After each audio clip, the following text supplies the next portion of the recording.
ನಮಸ್ಕಾರ. Public express ನ್ಯೂಸ್ಗೆ ಸ್ವಾಗತ. ನಾನು ಮಾಲಾ ಹಾಸನ್. ಈಗ ಹೆಡ್ಲೈನ್.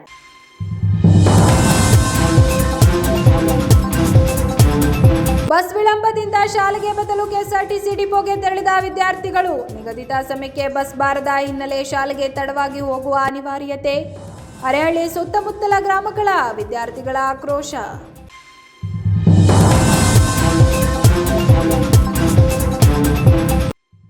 ಕೇಂದ್ರ ಸಚಿವ ಎಚ್.ಡಿ. ಕುಮಾರಸ್ವಾಮಿ ಮತ್ತು ಮಾಜಿ ಸಚಿವ ಎಚ್.ಡಿ. ರೇವಣ್ಣ ಹುಟ್ಟುಹಬ್ಬ ಸಂಭ್ರಮ. ಹಾಸನದಲ್ಲಿ ಜೆಡಿಎಸ್ ಮುಖಂಡರಿಂದ ನೀರುಬಾಗಿಲು ಶ್ರೀ ಆಂಜನೇಯ ಸ್ವಾಮಿ ದೇವಾಲಯದಲ್ಲಿ ವಿಶೇಷ ಪೂಜೆ ಅರ್ಚನೆ. ಪಟಾಕಿ ಸಿಡಿಸಿ ಕೇಕ್ ಕತ್ತರಿಸಿ ಪರಸ್ಪರ ಸಿಹಿ ಹಂಚಿಕೆ.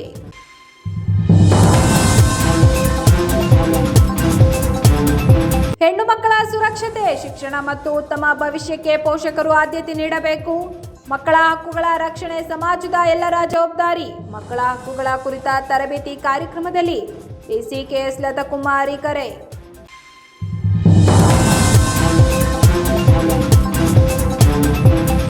ಹಾಸನದಿಂದ ಕಾಸರಗೋಡಿಗೆ ಅಕ್ರಮ ಗೋ ಸಾಗಾಟ ನಡೆಸುತ್ತಿದ್ದ ಗೂಡ್ಸ್ ವಾಹನ ವಶ.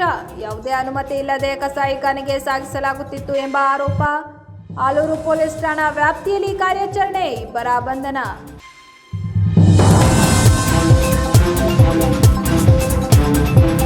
ಇಂದಿನ ಮಕ್ಕಳೇ ಮುಂದಿನ ಪ್ರಜೆಗಳು ಎಂದು ತಿಳಿದವರು ಹೇಳ್ತಾರೆ. ಆದರೆ ವಿದ್ಯಾರ್ಥಿಗಳಾದ ನಾವುಗಳು ಈಗ ಶಾಲೆಗೆ ತೆರಳದೆ ಶಿಕ್ಷಣ ಪಡೆಯದೆ ಭವಿಷ್ಯದಲ್ಲಿ ಉತ್ತಮ ವಿದ್ಯಾವಂತ ಪ್ರಜೆಗಳಾಗಲು ಸಾಧ್ಯವಾದೀತೆ ಎಂದು ಬೇಲೂರು ತಾಲೂಕಿನ ಬಾಸೂರು ಗ್ರಾಮದ ವಿದ್ಯಾರ್ಥಿಗಳು ಕೆಎಸ್ಆರ್ಟಿಸಿ ಅಧಿಕಾರಿಗಳನ್ನು ಪ್ರಶ್ನಿಸಿದ ಘಟನೆ ವರದಿಯಾಗಿದೆ. ಬಾಸೂರು, ಉಂಬಳಗೋಡು, ಹಿರೇಶಿಗರ ಸೇರಿದಂತೆ ಸುತ್ತಮುತ್ತಲಿನ ಗ್ರಾಮಗಳಿಂದ ಬರುವ ವಿದ್ಯಾರ್ಥಿಗಳಿಗೆ ಕಳೆದ ಕೆಲ ದಿನಗಳಿಂದ ನಿಗದಿತ ಸಮಯಕ್ಕೆ ಬಸ್ ಸಂಚಾರ ಇಲ್ಲದೆ ಶಾಲೆಗೆ ಸಮಯಕ್ಕೆ ಸರಿಯಾಗಿ ಹೋಗಲು ಸಾಧ್ಯವಾಗುತ್ತಿಲ್ಲ. ಬಸ್ ತಡವಾದರೆ ಶಾಲೆಗೆ ತಡವಾಗಿ ಹೋಗಬೇಕಾಗುತ್ತಿದ್ದು, ಲೇಟಾಗಿ ಹೋದರೆ ಕೆಲವೊಮ್ಮೆ ಶಿಕ್ಷಕರು ಶಾಲೆಗೆ ಸೇರಿಸದಿರುವುದು ಹಾಗೂ ತರಗತಿಗಳನ್ನು ಕಳೆದುಕೊಳ್ಳಬೇಕಾಗುತ್ತಿರುವುದು ನಮ್ಮ ವಿದ್ಯಾಭ್ಯಾಸಕ್ಕೆ ಅಡ್ಡಿಯಾಗುತ್ತಿದೆ ಎಂದು ವಿದ್ಯಾರ್ಥಿಗಳು ಅಸಮಾಧಾನ ವ್ಯಕ್ತಪಡಿಸಿದ್ದಾರೆ. ವಿದ್ಯಾರ್ಥಿನಿ ವಿನುತಾ ಮಾತನಾಡಿ, ನಮ್ಮ ಊರಿಗೆ ಬಸ್ ಸರಿಯಾದ ಸಮಯಕ್ಕೆ ಬಂದರೆ ನಾವು ಸಮಯಕ್ಕೆ ಶಾಲೆಗೆ ಹೋಗಬಹುದು. ಡಿಪೋ ಮ್ಯಾನೇಜರ್ಗೆ ತಿಳಿಸಿದ ಬಳಿಕ ಕೆಲ ದಿನ ಬಸ್ ಸಮಯಕ್ಕೆ ಬಂತು. ಆದರೆ ಮತ್ತೆ ಅದೇ ಸಮಸ್ಯೆ ಆರಂಭವಾಗಿದೆ. ಒಂದು ದಿನ 9 ಗಂಟೆಗೆ ಬಂದರೆ ಮತ್ತೊಂದು ದಿನ 9:30ಗೆ ಬರುತ್ತದೆ. ಹಣ ಇರುವವರು ಖಾಸಗಿ ವಾಹನದಲ್ಲಿ ಹೋಗುತ್ತಾರೆ. ಬಡವರಾದ ನಾವು ಏನು ಮಾಡಬೇಕು ಎಂದು ಪ್ರಶ್ನಿಸಿದ್ದರು. ನಾವು ಉತ್ತಮ ಶಿಕ್ಷಣ ಪಡೆದು ಮುಂದಿನ ದಿನಗಳಲ್ಲಿ ಉತ್ತಮ ನಾಗರಿಕರು ಹಾಗೂ ಅಧಿಕಾರಿಗಳಾಗಬೇಕೆಂಬ ಆಸೆ ಹೊಂದಿದ್ದೇವೆ. ಅದಕ್ಕಾಗಿ ಶಾಲೆಗೆ ನಿಯಮಿತವಾಗಿ ಹೋಗುವ ಅವಕಾಶ ನಮಗೆ ಬೇಕು. ಕೂಡಲೇ ನಿಗದಿತ ಸಮಯಕ್ಕೆ ಬಸ್ ವ್ಯವಸ್ಥೆ ಕಲ್ಪಿಸಬೇಕು. ಇಲ್ಲದಿದ್ದರೆ ಶಾಲೆಗೆ ಬಾರದೆಯೇ ಅಧಿಕಾರಿಗಳನ್ನ ಹುಡುಕುತ್ತಾ ಬರಬೇಕಾಗುತ್ತದೆ ಎಂದು ವಿದ್ಯಾರ್ಥಿಗಳು ಎಚ್ಚರಿಕೆ ನೀಡಿದರು. ಅವ್ರು ಹೇಳ್ತಾರೆ ಬೇಲೂರಿಗೆ ಫೋನ್ ಮಾಡಿದ್ರೆ ಸಕಲೇಶ್ಪುರ ಫೋನ್ ಮಾಡಿ, ಸಕಲೇಶ್ಪುರ ಫೋನ್ ಮಾಡಿದ್ರೆ ಬೇಲೂರಿಗೆ ಫೋನ್ ಮಾಡಿ ಅಂತಾರೆ. ನಾವು ಎಂಥದ್ರಲ್ಲಿ ಹೋಗೋದು? 8:30 3 ದಿನ ಕರೆಕ್ಟಾಗಿ ಬಸ್ ಬಿಟ್ಟರು. ಆಮೇಲೆ ನೋಡಿದ್ರೆ 8:50ಕ್ಕೆ ಬಿಟ್ಟರು. ಇವಾಗ ನೋಡಿದ್ರೆ 9:20ಕ್ಕೆ ಬಿಡ್ತಾರೆ. ಸ್ಕೂಲಿಗೆ ಹೋದ್ರೆ ಸರ್ ಯಾಕೆ ಲೇಟಾಗಿ ಬರ್ತೀರಾ ಹಂಗೆ ಹಿಂಗೆ ಅಂತೆಲ್ಲ ಕೇಳ್ತಾರೆ. ಅವರಿಗೆಲ್ಲ ಎಕ್ಸಾಮ್ ಇದೆ. ಇವತ್ತು ಎಕ್ಸಾಮ್ ಬರೋದಿರ್ತಾನೆ, ಸ್ಕೂಲಿಗೆ ಹೋಗಿರ್ತಾನೆ, ಎಕ್ಸಾಮ್ ಬರೆಯಕ್ಕೆ ಹೋಗೋದು. ಅವ್ರಿಗೆ ಎಕ್ಸಾಮ್ ಬರೆಯೋದಿಲ್ಲ. ಇವತ್ತು ಲೇಟಾಗಿ ಬಂದರೆ ಕ್ಲಾಸಿಗೆ ಬರಬೇಡಿ, ಹೊರಗಡೆ ಹೋಗಿ ಅಂತ ಹೇಳ್ತಾರೆ. ಹೊರಗಡೆ ಹೋಗಿ ನಾವು ಎಲ್ಲಿಗೆ ಹೋಗಬೇಕು? ಮನೆ ನಮಗೆ ಬಡವ್ರು, ನಾವು ದುಡ್ಡು ಕೊಡೋಣ. ನಮಗೆ ಗಾಡಿಗಳಿಗೆ ಹೋಗಿ ದುಡ್ಡಿದ್ದವರೆಲ್ಲ ಹೋಗ್ತಾರೆ. ನಾವೇನು ಮಾಡಬೇಕು? ಸ್ಕೂಲಿಗೆ ಹೋದ್ರೆ ನಮಗೆ ಅನ್ನ ಬಟ್ಟೆ ಎಲ್ಲ ಕೊಡೋದು. ಇನ್ನೇನು ಸ್ಕೂಲಿಗೆ ಹೋಗಿ ಬಸ್ ಬಿಟ್ಟಿಲ್ಲ ಅಂದರೆ ಏನು ಮಾಡ್ತೀವಿ? ಯಾವಾಗ ಒಂದ್ಸಲಿ ಫೋನ್ ಮಾಡಿದರೆ ಬಿಡ್ತೀವಿ ಅಂತ ಹೇಳ್ತಾರೆ. ಮತ್ತೆ ಬಿಡೋದೇ ಇಲ್ಲ. ಒಂದಿನ ಫೋನ್ ಮಾಡಿದ್ವಿ, ನಾಳೆ ಬಿಡ್ತೀವಿ, ಸ್ವಲ್ಪ ಬಿಸಿ ಇದ್ದೀವಿ ಅಂತ ಹೇಳ್ತಾರೆ. ಮತ್ತೆ ಬಿಡೋದೇ ಇಲ್ಲ. ಬಸ್ ಬಿಡ್ಲ ನಾವು ಎಲ್ಲಿಗೆ ಹೋಗ್ಬೇಕು ಹೇಳಿ? ನಾವು ಅವ್ರ ಥರನೇ ಆಗ್ಬೇಕಲ್ವಾ? ನಾವು ನಿಮ್ಮ ಥರ ಕೂತಾರೆ, ಡಿ.ಸಿ ಕೂತಾರೆ, ನಾವು ಅಂಥದ್ದು ಏನಾದರೂ ಆಗ್ಬೇಕು ತಾನೆ. ಅಂಥದ್ದು ಆಗ್ಬೇಕು ಹೇಳ್ತಾರೆ. 2 ದಿನ 3 ದಿನ ಮಾತ್ರ ಅವ್ರು ಹೇಳಿದ ಮಾತು ಉಳಿಸ್ಕೊಂತಾರೆ. ಇನ್ನು ಉಳಿಸ್ಕೊಳೋದೇ ಇಲ್ಲ. ನಾವೇನ್ ಮಾಡೋದು? ಮಕ್ಳು ಹೋಗಿ ಜೋರ್ ಮಾಡ್ಬೇಕು ಅವ್ರಿಗೆ. ಯಾವಾಗ ಅವ್ರು ಸರಿ ಆಗ್ತಾರೆ? ನಾವ್ ಎಷ್ಟ್ ದಿನ ಅಂತ ಹೇಳ್ಬೇಕು ಅವ್ರಿಗೂನು? ಇವತ್ತು ಸ್ಟ್ರೈಕ್ ಮಾಡ್ತೀವಿ, ನಾಳಿಂದ ಬಸ್ ಬಿಡಲ್ಲ, ನಾವು ಸುಮ್ಮನಿರಲ್ಲ. ಇವತ್ತು ಬಸ್ ಬಿಡಿಸ್ಕೊಂಡೆ ಅಲ್ಲಿಂದ ಬರೋದು ಸಕಲೇಶ್ಪುರ ಡಿಪೋಗೆ ಹೋಗ್ತೀವಿ. ಕರೆಕ್ಟಾಗಿ ನಮಗೆ 8:30ಗೆ ನಮಗೆ ಊರಲ್ಲಿ ಬಸ್ ಇರ್ಬೇಕು. ಆಮೇಲೆ 4:15ಗೆ ಅರೇಳಿಯಲ್ಲಿ ಬಸ್ ಇರ್ಬೇಕು. ನಮಗೆ ಅದೆಲ್ಲ ಗೊತ್ತಿಲ್ಲ. ಸಕಲೇಶ್ಪುರಕ್ಕೆ ಹೋಗ್ತೀವಿ, ಬೇಲೂರಿಗೆ ಹೋಗಿದ್ರೆ ಇವತ್ತೆಲ್ಲಾದ್ರೂ ಪರವಾಗಿಲ್ಲ, ನಾಳಿಂದ ಬಸ್ ಬಿಡಿಸ್ಕೊಂಡೇ ಬರ್ಬೇಕು. ನಾವು ಬಸ್ ಬರಲೇಬೇಕು. ಅಲ್ಲಿಗೆ ಹೆಂಗ್ ಬಸ್ ಬಿಡ್ತಾರೆ ಕರೆಕ್ಟ್ ಟೈಮಿಗೆ? ಸಕಲೇಶ್ಪುರ ಬೇಲೂರಿಗೆ ಹಂಗೆ ನಮಗೂ ಕರೆಕ್ಟ್ ಟೈಮಿಗೆ ಬಸ್ ಬಿಡ್ತಾರೆ. ನಮಗೆ ಬಿಡೋ ಬಸ್ನೇ ಕರೆಕ್ಟಾಗಿ ಬಿಡಲ್ಲ. ಯಾವ್ದಾದ್ರು ಬಿಡ್ತಾರೆ, ಬಸ್ ತೊಡ್ರೆ ಚೆನ್ನಾಗಿರಲ್ಲ, ಸೀಟ್ ಎಲ್ಲ ಏನೇನಾಗಿರುತ್ತೆ. ಈ ಸಂದರ್ಭದಲ್ಲಿ ಸ್ಪಂದನ, ವಂದನಾ, ಪೂಜಾ, ಚೈತ್ರ, ವೇಣು, ಶ್ರೇಯಸ್ ಸೇರಿದಂತೆ ಹಲವು ವಿದ್ಯಾರ್ಥಿಗಳು ಹಾಜರಿದ್ದು, ವಿದ್ಯಾರ್ಥಿಗಳ ಈ ಸಮಸ್ಯೆಗೆ ಸಂಬಂಧಿಸಿದಂತೆ ಕೆಎಸ್ಆರ್ಟಿಸಿ ಅಧಿಕಾರಿಗಳು ಶೀಘ್ರ ಕ್ರಮ ಕೈಗೊಳ್ಳಬೇಕೆಂಬ ಒತ್ತಾಯ ಕೇಳಿಬಂದಿದೆ. ಹಾಸನದಿಂದ ಕಾಸರಗೋಡಿಗೆ ಅಕ್ರಮವಾಗಿ ಗೋ ಸಾಗಾಟ ನಡೆಸುತ್ತಿದ್ದ ಗೂಡ್ಸ್ ವಾಹನವನ್ನ ವಶಕ್ಕೆ ಪಡೆದು ಇಬ್ಬರನ್ನ ಆಲೂರು ಪೊಲೀಸರು ಬಂಧಿಸಿರುವ ಘಟನೆ ನಡೆದಿದೆ. ಇಂದು ಬೆಳಗಿನ ಜಾವ ಸುಮಾರು 3:30 ವೇಳೆಗೆ ನಿಡನೂರು ಗ್ರಾಮದ ಕ್ರಾಸ್ ಬಳಿ NH75 BM ರಸ್ತೆಯಲ್ಲಿ ಸಂಚರಿಸುತ್ತಿದ್ದ ಬೊಲೆರೋ ಪಿಕಪ್ ವಾಹನವನ್ನು ಪೊಲೀಸರು ತಪಾಸಣೆ ನಡೆಸಿದರು. ಇದೇ ವೇಳೆ KL05AY 4539 ನೋಂದಣಿ ಸಂಖ್ಯೆಯ ವಾಹನಕ್ಕೆ ನಕಲಿಯಾಗಿ KA25AB 4033 ಸಂಖ್ಯೆಯ ನಂಬರ್ ಪ್ಲೇಟ್ ಅಳವಡಿಸಿಕೊಂಡಿರುವುದು ಪತ್ತೆಯಾಗಿದೆ. ಸರ್ಕಾರಕ್ಕೆ ಮೋಸ ಮಾಡುವ ಉದ್ದೇಶದಿಂದ ಬೊಲೆರೋ ಪಿಕಪ್ ವಾಹನದಲ್ಲಿ ಹಾಸನ ಮಂಗಳವಾರ ಸಂತೆಯಿಂದ ಖರೀದಿಸಿದ 5 ಜಾನುವಾರುಗಳನ್ನು ಯಾವುದೇ ಅನುಮತಿ ಇಲ್ಲದೆ ಕಾಸರಗೋಡಿನ ಕಸಾಯಿಖಾನೆಗೆ ಸಾಗಿಸಲಾಗುತ್ತಿತ್ತು ಎಂದು ಪೊಲೀಸರು ತಿಳಿಸಿದ್ದಾರೆ. ಈ ಸಂಬಂಧ ವಾಹನ ಚಾಲಕ 55 ವರ್ಷದ ರಾಜನ್ ಹಾಗೂ ದನದ ವ್ಯಾಪಾರಿಯಾಗಿರುವ 43 ವರ್ಷದ ಥೋಮಸ್ ಎಂಬುವರನ್ನು ಪೊಲೀಸರು ಬಂಧಿಸಿದ್ದಾರೆ. ಘಟನೆಯ ವೇಳೆ ಮೇಘರಾಜ್ ಎಂಬಾತ ತಪ್ಪಿಸಿಕೊಂಡು ಪರಾರಿಯಾಗಿದ್ದು, ಆತನ ಬಂಧನಕ್ಕಾಗಿ ಪೊಲೀಸರು ಶೋಧ ಕಾರ್ಯಾಚರಣೆ ನಡೆಸುತ್ತಿದ್ದಾರೆ. ಬಂಧಿತ ಆರೋಪಿಗಳಿಂದ ಅಕ್ರಮವಾಗಿ ಸಾಗಿಸಲಾಗುತ್ತಿದ್ದ ಬೊಲೆರೋ ಪಿಕಪ್ ವಾಹನ ಹಾಗೂ ಜಾನುವಾರುಗಳನ್ನು ಪೊಲೀಸರು ವಶಕ್ಕೆ ಪಡೆದುಕೊಂಡಿದ್ದಾರೆ. ಈ ಕುರಿತು ಆಲೂರು ಪೊಲೀಸ್ ಠಾಣೆಯಲ್ಲಿ ಪ್ರಕರಣ ದಾಖಲಾಗಿದೆ. ಈ ಕಾರ್ಯಾಚರಣೆಯನ್ನು ಪೊಲೀಸ್ ವೃತ್ತ ನಿರೀಕ್ಷಕ ಮೋಹನ್ ರೆಡ್ಡಿ ಅವರ ಮಾರ್ಗದರ್ಶನದಲ್ಲಿ police sub inspector Praveen Kumar ಹಾಗೂ ಸಿಬ್ಬಂದಿಗಳಾದ ಪುನೀತ್, ಪೂರ್ಣೇಂದ್ರ, ಯೋಗೇಶ್ ಹಾಗೂ ನಾಗೇಶ್ ಅವರು ಯಶಸ್ವಿಯಾಗಿ ನಡೆಸಿದ್ದಾರೆ. HD ಕುಮಾರಸ್ವಾಮಿ ಹಾಗೂ ಮಾಜಿ ಸಚಿವ HD ರೇವಣ್ಣ ಅವರ ಹುಟ್ಟುಹಬ್ಬದ ಅಂಗವಾಗಿ ಜೆಡಿಎಸ್ ಮುಖಂಡರು ಹಾಗೂ ಕಾರ್ಯಕರ್ತರು ಧಾರ್ಮಿಕ ಹಾಗೂ ಸಾಮಾಜಿಕ ಕಾರ್ಯಗಳನ್ನು ಆಯೋಜಿಸಿ ಸಂಭ್ರಮಿಸಿದರು. ದೇವಾಲಯದಲ್ಲಿ HD ಕುಮಾರಸ್ವಾಮಿ, HD ರೇವಣ್ಣ ಹಾಗೂ ಅವರ ಕುಟುಂಬದ ಹೆಸರಿನಲ್ಲಿ ವಿಶೇಷ ಪೂಜೆ ಸಲ್ಲಿಸಿದ ಕಾರ್ಯಕರ್ತರು ಇಬ್ಬರ ಪರ ಘೋಷಣೆ ಕೂಗಿ ಹುಟ್ಟುಹಬ್ಬದ ಶುಭಾಶಯಗಳನ್ನು ತಿಳಿಸಿದರು. ಇದೇ ವೇಳೆ ಮಹಾನಗರ ಪಾಲಿಕೆ ಮಾಜಿ ಮೇಯರ್ ಗಿರೀಶ್ ಚನ್ನವೀರಪ್ಪ, ಜೆಡಿಎಸ್ ತಾಲೂಕು ಅಧ್ಯಕ್ಷ ಎಸ್ ದೇವೇಗೌಡ ಹಾಗೂ ಸಮೀರ್ ಅವರು ಮಾಧ್ಯಮದೊಂದಿಗೆ ಮಾತನಾಡಿ, ಹಾಸನ ಜಿಲ್ಲೆಯ ಅಭಿವೃದ್ಧಿಗೆ ಕುಮಾರಸ್ವಾಮಿ ಹಾಗೂ ರೇವಣ್ಣ ಅವರ ಕೊಡುಗೆ ಅಪಾರವಾಗಿದ್ದು, ಕುಮಾರಸ್ವಾಮಿ ಅವರು ಮಾಜಿ ಮುಖ್ಯಮಂತ್ರಿ ಹಾಗೂ ಕೇಂದ್ರ ಸಚಿವರಾಗಿ ರಾಜ್ಯ ಮತ್ತು ಕೇಂದ್ರ ಮಟ್ಟದಲ್ಲಿ ಜನಪರ ಯೋಜನೆಗಳನ್ನು ಜಾರಿಗೆ ತಂದು ಜನಮೆಚ್ಚುಗೆ ಪಡೆದಿದ್ದಾರೆ. ಮಾಜಿ ಪ್ರಧಾನಮಂತ್ರಿ HD ದೇವೇಗೌಡರ ಮಾರ್ಗದರ್ಶನದಲ್ಲಿ ಮುಂದಿನ ದಿನಗಳಲ್ಲಿ ಇನ್ನಷ್ಟು ಉನ್ನತ ರಾಜಕೀಯ ಸ್ಥಾನಮಾನ ಪಡೆದು ರಾಜ್ಯ ಮತ್ತು ದೇಶಕ್ಕೆ ಹೆಚ್ಚಿನ ಕೊಡುಗೆ ನೀಡಲಿ ಎಂದು ಹಾರೈಸಿದರು. ಮಾಜಿ ಸಚಿವರು, ಒಳನರಸೀಪುರ ಕ್ಷೇತ್ರದ ಹಾಲಿ ಶಾಸಕರು ಹಾಗೂ ಕರ್ನಾಟಕ ರಾಜ್ಯದಲ್ಲಿ ಒಂದು ಕ್ಷೀರ ಕ್ರಾಂತಿಯನ್ನೇ ಮಾಡಿದಂಥ ನಮ್ಮ ನಾಯಕರಾದಂತಹ ಸನ್ಮಾನ್ಯ ಶ್ರೀ HD ರೇವಣ್ಣನವರ 68ನೇ ವರ್ಷದ ಹುಟ್ಟುಹಬ್ಬದ ಪ್ರಯುಕ್ತವಾಗಿ ಹಾಸನದ ಶ್ರೀ ನೀರುಬಾಗಿಲು ಆಂಜನೇಯ ಸ್ವಾಮಿ ದೇವಸ್ಥಾನದಲ್ಲಿ JDS ಪಕ್ಷದ ಕಾರ್ಯಕರ್ತರು ಹಾಗೂ ಹಾಸನ ನಗರದ ಜನತೆ ಇವತ್ತು ಅವರಿಗೆ ಹುಟ್ಟುಹಬ್ಬದ ಪ್ರಯುಕ್ತ ಪೂಜೆಯನ್ನು ಮಾಡಿಸಿ ಭಗವಂತ ಅವರಿಗೆ ಆಯುರ ಆರೋಗ್ಯ ಮತ್ತು ಅಧಿಕಾರವನ್ನು ಕೊಟ್ಟು ಹಾಸನ ಮತ್ತು ಕರ್ನಾಟಕದ ರಾಜ್ಯಕ್ಕೆ ಒಂದು ಸೇವೆಯನ್ನು ಮಾಡಲು ಅಧಿಕಾರನ ಕೊಡಲಿ ಅಂತ ಹೇಳ್ಬಿಟ್ಟು ಭಗವಂತನಲ್ಲಿ ಪ್ರಾರ್ಥಿಸಿಕೊಳ್ಳುತ್ತಾ ಈ ಒಂದು ಶುಭ ಸಂದರ್ಭದಲ್ಲಿ ಸನ್ಮಾನ್ಯ ಶ್ರೀ HD ರೇವಣ್ಣನವರಿಗೆ ಹುಟ್ಟುಹಬ್ಬದ ಆರ್ಥಿಕ ಶುಭಾಶಯವನ್ನು ಕೋರುತ್ತಾ ಇವತ್ತು ಕಾರ್ಯಕ್ರಮಕ್ಕೆ ಆಗಮಿಸಿದಂಥ ಎಲ್ಲ ನಮ್ಮ ಪಕ್ಷದ ಕಾರ್ಯಕರ್ತರಿಗೆ ಶುಭಾಶಯವನ್ನು ಕೋರುತ್ತೇನೆ. ಎಲ್ಲರಿಗೂ ಧನ್ಯವಾದಗಳು. ಇದೇ ರೀತಿ ಮಾಜಿ ಸಚಿವ HD ರೇವಣ್ಣ ಅವರು ತಮ್ಮ ಆಡಳಿತ ಅವಧಿಯಲ್ಲಿ ಕೃಷಿ, ಶಿಕ್ಷಣ, ನೀರಾವರಿ, ಕೈಗಾರಿಕೆ ಸೇರಿದಂತೆ ವಿವಿಧ ಕ್ಷೇತ್ರಗಳಲ್ಲಿ ಹಾಸನ ಜಿಲ್ಲೆಯನ್ನು ಮುಂಚೂಣಿಗೆ ತರುವಲ್ಲಿ ಮಹತ್ವದ ಪಾತ್ರ ವಹಿಸಿದ್ದಾರೆ ಎಂದು ಸ್ಮರಿಸಿದರು. ಈ ಕಾರ್ಯಕ್ರಮದಲ್ಲಿ ಜೆಡಿಎಸ್ ಮುಖಂಡರಾದ CR ಶಂಕರ್, ವಾಸುದೇವ್, ಮಂಜೇಗೌಡ, ಲಕ್ಷ್ಮಣ್, ವಕೀಲ KR, ಇಂದ್ರಕುಮಾರ್, ಬೆದರಕೆರೆ ಜಯರಾಮ್, ರಘು ಹೊಂಗೆರೆ, ರುದ್ರಕುಮಾರ್, HB ಗೋಪಾಲ್, ಪ್ರೇಮಮ್ಮ ಸೇರಿದಂತೆ ಅನೇಕ ಮುಖಂಡರು ಹಾಗೂ ಕಾರ್ಯಕರ್ತರು ಉಪಸ್ಥಿತರಿದ್ದರು. ಹಾಗೂ ಮಾಜಿ ಮುಖ್ಯಮಂತ್ರಿಗಳು ಹಾಲಿ ಕೇಂದ್ರ ಸಚಿವರು ಆದಂಥ ಸನ್ಮಾನ್ಯ HD ಕುಮಾರಸ್ವಾಮಿ ಅವರ ಜನ್ಮದಿನಾಚರಣೆಯನ್ನು ಇವತ್ತು ಪಕ್ಷದ ವತಿಯಿಂದ ಶ್ರೀ ನೀರುಬಾಗಿಲು ಆಂಜನೇಯ ಸ್ವಾಮಿ ದೇವಸ್ಥಾನದಲ್ಲಿ ಪೂಜೆಯನ್ನು ಸಲ್ಲಿಸೋದ್ರ ಮುಖಾಂತರ ಅವರಿಗೆ ಆಯಸ್ಸು, ಆರೋಗ್ಯ, ಅಧಿಕಾರವನ್ನು ಕೊಡಲಿ. ಯಾಕೆಂದರೆ ಹಿಂದೆ ರೇವಣ್ಣವರು ಈ ಜಿಲ್ಲೆಗೆ ಎಲ್ಲ ರೀತಿಯ ಅಭಿವೃದ್ಧಿಯನ್ನು ಮಾಡಿದ್ದಾರೆ. ಶೈಕ್ಷಣಿಕವಾಗಿ ಹಾಸನ ಜಿಲ್ಲೆಗೆ ಕ್ರಾಂತಿಯನ್ನೇ ಮಾಡಿದ್ದಾರೆ. ಶಿಕ್ಷಣ ಇರ್ಬೋದು, ಆರೋಗ್ಯ ಇರ್ಬೋದು. ಇವತ್ತು ಹಾಸನದಲ್ಲಿರೋಂಥ ಆಸ್ಪತ್ರೆ ಇಡೀ ಸ್ಟೇಟಲ್ಲಿಲ್ಲ. ಅಂಥ ಒಂದು ಆರೋಗ್ಯ, ಶಿಕ್ಷಣ ಎಲ್ಲಕ್ಕೂ ಕೂಡ ನೈರ್ಮಲ್ಯ, ಪ್ರತಿಯೊಂದು ಹಾಸನದ ಅಭಿವೃದ್ಧಿಗೆ, ಹಾಸನ ಜಿಲ್ಲೆ ಅಭಿವೃದ್ಧಿಗೆ ತಮ್ಮದೇ ಆದಂಥ ಕೊಡುಗೆಯನ್ನು ಕೊಟ್ಟಿದ್ದಾರೆ. ಕುಮಾರಸ್ವಾಮಿಯವರು ಕೂಡ ರೈತರ ಸಾಲ ಮನ್ನಾ ಮಾಡೋದಿರ್ಬೋದು, KPSನಂಥ ಶಿಕ್ಷಣ ನೀತಿ ಇರ್ಬೋದು, ಇನ್ನೂ ಹಲವಾರು ಅಭಿವೃದ್ಧಿ ಕಾರ್ಯಗಳನ್ನು JDS ಪಕ್ಷದ ಪರವಾಗಿ ಎಲ್ಲರೂ ಮಾಡಿದ್ದಾರೆ. ಅವರಿಗೆ ಭಗವಂತ ರೇವಣ್ಣ ಸಾಹೇಬರಿಗೆ ಹಾಗೂ ಕುಮಾರಣ್ಣವರಿಗೆ ಇನ್ನೂ ಹೆಚ್ಚಿನ ಅಧಿಕಾರವನ್ನು ಕೊಡಲಿ, ಈ ದೇಶಕ್ಕೆ ಈ ಸಮಾಜಕ್ಕೆ ಸೇವೆಯನ್ನು ಸಲ್ಲಿಸುವಂಥ ಶಕ್ತಿಯನ್ನು ಕೊಡಲಿ ಅಂತೇಳಿ ಆ ಭಗವಂತನಲ್ಲಿ ಪ್ರಾರ್ಥನೆಯನ್ನು ಮಾಡ್ತಾ ಎಲ್ಲ ಇವತ್ತು ನಮ್ಮ ಪಕ್ಷದ ಎಲ್ಲ ಕಾರ್ಯಕರ್ತ ಬಂಧುಗಳು ಸೇರಿ ಅವರಿಗೆ ಶುಭಾಶಯವನ್ನು ಕೋರ್ತಾ ಇದ್ದಾರೆ.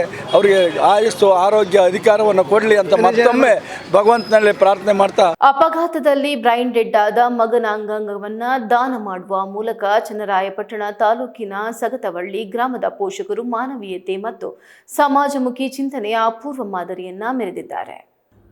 ಸಾಗತವಳ್ಳಿ ಗ್ರಾಮದ ನಂಜಮ್ಮ ಹಾಗೂ ನಂಜುಂಡೇಗೌಡ ದಂಪತಿಯ ಪುತ್ರ 35 ವರ್ಷದ ಯೋಗೇಶ್ ಅವರು ಕಳೆದ 6 ದಿನಗಳ ಹಿಂದೆ ಸಂಭವಿಸಿದ ರಸ್ತೆ ಅಪಘಾತದಲ್ಲಿ ತೀವ್ರವಾಗಿ ಗಾಯಗೊಂಡಿದ್ದರು. ಮೊದಲು ಹಾಸನದ ಖಾಸಗಿ ಆಸ್ಪತ್ರೆಗೆ ದಾಖಲಿಸಲಾಗಿದ್ದು, ನಂತರ ಹಾಸನ ವೈದ್ಯಕೀಯ ವಿಜ್ಞಾನ ಸಂಸ್ಥೆಗೆ ಸ್ಥಳಾಂತರಿಸಲಾಯಿತು. ಬಳಿಕ ಹೆಚ್ಚಿನ ಚಿಕಿತ್ಸೆಗಾಗಿ ಬೆಂಗಳೂರಿನ ಖಾಸಗಿ ಆಸ್ಪತ್ರೆಗೆ ದಾಖಲಿಸಲಾಗಿತ್ತು. ಆದರೆ ಆರೋಗ್ಯ ಸ್ಥಿತಿ ಮತ್ತಷ್ಟು ಗಂಭೀರಗೊಂಡ ಹಿನ್ನೆಲೆಯಲ್ಲಿ ಪುನಃ ಏಮ್ಸ್ಗೆ ದಾಖಲಿಸಿದ್ದರು.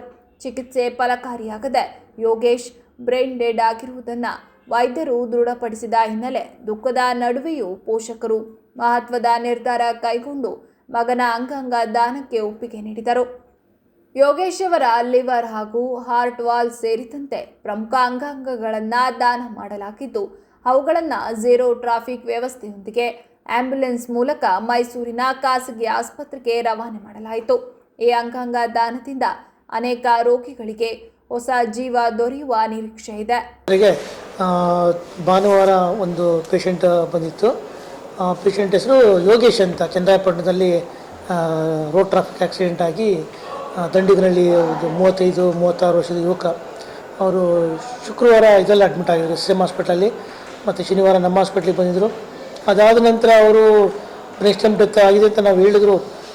ಆರ್ಗನ್ ಡೊನೇಷನ್ಗೆ ಅವ್ರ ಪೇರೆಂಟ್ಸು ಮತ್ತು ಅವರ ಪತ್ನಿ ಒಪ್ಪಿರಲಿಲ್ಲ. ಬ್ಯಾಂಗ್ಳೂರು ಒಂದು ಪ್ರೈವೇಟ್ ಹಾಸ್ಪಿಟ್ಲಿಗೆ ಹೋಗಿ ಮತ್ತೆ ಅಲ್ಲೂ ಅದನ್ನೇ ವಿಷಯ ಹೇಳಿದ್ದಾರೆ. ಅದಾದ ನಂತರ ಮತ್ತೆ ನಮ್ಮ ಆಸ್ಪತ್ರೆಗೆ ಬಂದು ನಮ್ಮ ಆಸ್ಪತ್ರೆಯಲ್ಲಿ ನಾವೆಲ್ಲ ಕನ್ವಿನ್ಸ್ ಮಾಡಿದ್ಮೇಲೆ ಆರ್ಗನ್ ಡೊನೇಷನ್ಗೆ ಲಿವರ್ ಅದೆಲ್ಲ ಒಪ್ಪಿದ ನಂತರ ನಾವು ಎಲ್ಲ ಪರೀಕ್ಷೆಗಳೆಲ್ಲ ಮಾಡಿಸಿ ಅವರು ಬ್ರೇನ್ ಸ್ಟೆಮ್ ಡೆತ್ ಆಗಿದೆ ಕನ್ಫರ್ಮ್ ಮಾಡಿಕೊಂಡು ಆರ್ಗನ್ಸ್ ತೆಗೆದ್ರೆ ಬೇರೆ ರೋಗಿಗಳಿಗೆ ಲಿವರ್ ಫೇಲ್ಯೂರ್ ಆಗಿರೋ ರೋಗಿಗಳಿಗೆ ಕೊಡ್ಬೋದು ಅಂತೇಳಿ ನಮಗೆ ತಿಳಿದು ಬಂದಿದ್ದರಿಂದ ಆರ್ಗನ್ನ ತೆಗಿಲಿಕ್ಕೆ ಟೀಮ್ಗೆ ಹೇಳಿದ್ವಿ. ಬೆಂಗಳೂರಿಂದ ಒಂದು ಟೀಮ್ ಬಂದು ಡಾಕ್ಟರ್ಸು ಈಗ ಆರ್ಗನ್ನ ತೆಗೆದಿದ್ದಾರೆ. ಲಿವರು ಮತ್ತು ಹಾರ್ಟ್ ವಾಲ್ಸು, ರಕ್ತನಾಳಗಳು, ಈ ರೀತಿ ಕೆಲವು ಆರ್ಗನ್ಸ್ನ ತೆಗೆದಿದ್ದಾರೆ. ಈ ಸಂದರ್ಭದಲ್ಲಿ ಈ ವ್ಯಕ್ತಿಯಿಂದ ಕಿಡ್ನಿದು ತೆಗಿಯೋಕ್ಕಾಗಿಲ್ಲ, ಯಾಕೆಂದರೆ 4-5 ದಿನ ಆಯಿತು. ಹಾಗಾಗಿ ಕಿಡ್ನಿಗಳು ಕೆಲಸ ಮಾಡ್ತಿರಲಿಲ್ಲ, ಕಿಡ್ನಿನ ತೆಗೆದಿಲ್ಲ. ಸೊ ಲಿವರ್ ಮಾತ್ರ ತೆಗೆದಿದ್ದಾರೆ. ಅದು ಮೈಸೂರಿನಲ್ಲಿ ಕೆಲವು ರೋಗಿಗಳಿದ್ದಾರೆ, ಆ ರೋಗಿಗಳಿಗೆ ಅಳವಡಿಸಲಿಕ್ಕೆ ಝೀರೋ ಟ್ರಾಫಿಕ್ಕಿಂಗಲ್ಲಿ ತಗೊಂಡು ಹೋಗಲಿಕ್ಕೆ ಎಲ್ಲ ಸಿದ್ಧತೆ ಮಾಡಿಕೊಂಡಿದ್ದಾರೆ. ಅಲ್ಲಿ ಅಳವಡಿಸಿ ಅದನ್ನು ಉಪಯೋಗಿಸ್ತಾರೆ. ಮಗನ ಅಗಲಿಕೆಯ ನೋವಿನ ನಡುವೆಯೂ ಸಮಾಜದ ಹಿತಕ್ಕಾಗಿ ತೆಗೆದುಕೊಂಡ ಪೋಷಕರ ಈ ನಿರ್ಧಾರಕ್ಕೆ ಸಾರ್ವಜನಿಕ ವಲಯದಲ್ಲಿ ಮೆಚ್ಚುಗೆ ವ್ಯಕ್ತವಾಗಿದ್ದು, ಅಂಗಾಂಗ ದಾನದ ಮಹತ್ವದ ಕುರಿತು ಜಾಗೃತಿ ಮೂಡಿಸಿದೆ. ಊರಿಂದ ಬರ್ಬೇಕಾದ್ರೆ ಅಲ್ಲಿಂದವ ಏನೋ ಒಂದು ಪ್ರಾಬ್ಲಮ್ಸ್ ಬರ್ಬೇಕಾರೆ ಏನೋ ಇದರಿಂದ ಯಾರೋ ಹೊಡ್ಕೊಂಡು ಅಲ್ಲಿಂದ ಬಂದು SMS-ಗೆ ಅಡ್ಮಿಟ್ ಮಾಡ್ದೆ. ಅಲ್ಲಿಂದ ಬಂದು ಇಲ್ಲಿ ಆಗಲ್ಲ ಕಣಪ್ಪ ಅಂದರು, ಯಾರೋ ಹೊಡ್ಕೊಂಡು ಹೋಗ್ಯಾರ ಹಂಗೆ ಹಿಂಗೆ ಅಂದರು. ಗೌರ್ಮೆಂಟ್ ಆಸ್ಪತ್ರೆಗೆ ಬಂದು ಇದು ಮಾಡ್ದು. ಅದು ಮಿತ್ಮೀರಿ ಹೆಂಗೆ ಜೀವ ಉಳ್ಕೊಳ್ಳುತ್ತೆ ಅಂತೇಳಿ ಬೆಂಗಳೂರಿಗೆ ಇಟ್ಟ ಹೋದು. ಅಲ್ಲೇ ಮಿಸ್ ಆಗಿ ಹೋಗ್ಯದೆ. ತಗೊಂಡೋಗಿ ಅನ್ನೋದಕ್ಕೆ ತಿರ್ಗಾ ಹಾಸನಕ್ಕೆ ಬಂದು ಈ ಮಟ್ಟಕ್ಕೆ ಮಾಡ್ದು.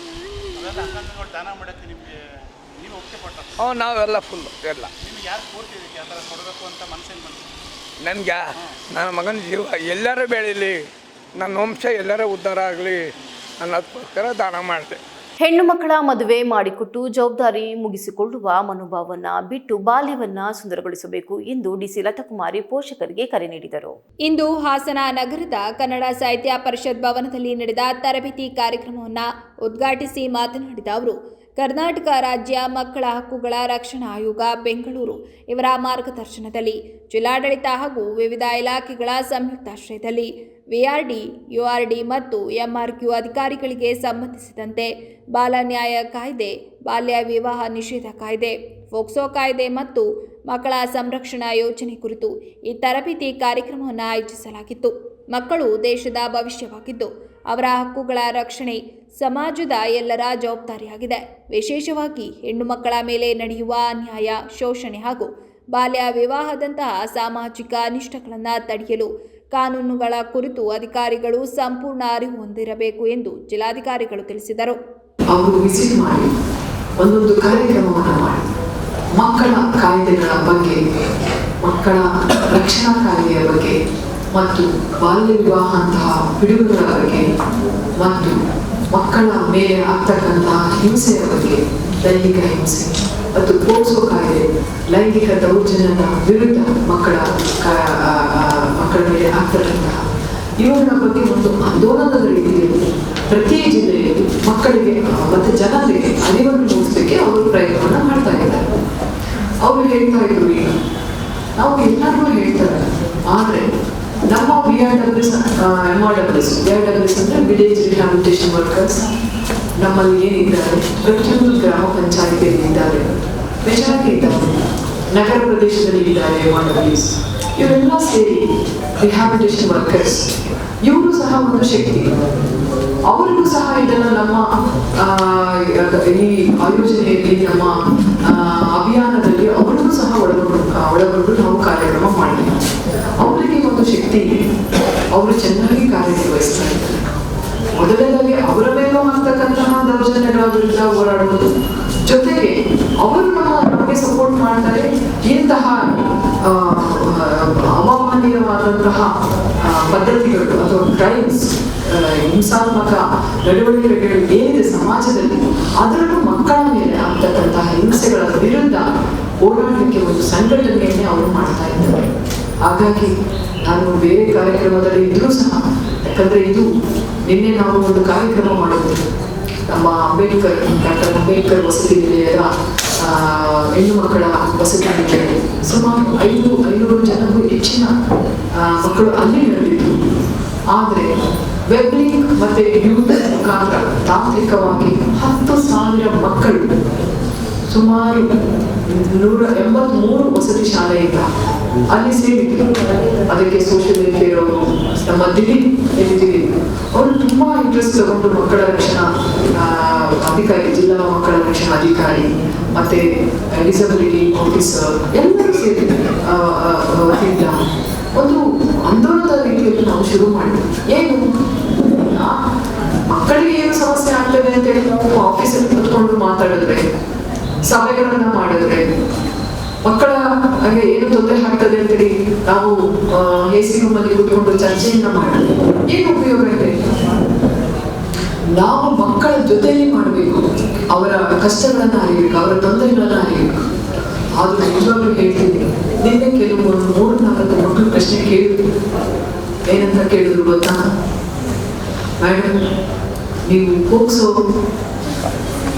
ಮಕ್ಕಳ ಮೇಲೆ ಲೈಂಗಿಕ ದೌರ್ಜನ್ಯವನ್ನು ತಡೆಗಟ್ಟಲಿಕ್ಕೆ ಯಾವ ರೀತಿ ಕ್ರಮವನ್ನು ವಹಿಸಿದ್ದೀರಿ? ಆ ಮಗುವಿನ ಮುಖದಲ್ಲಿ ದುಃಖ. ಏನ್ ಮಾಡ್ತಾ ಇದ್ದೀರಾ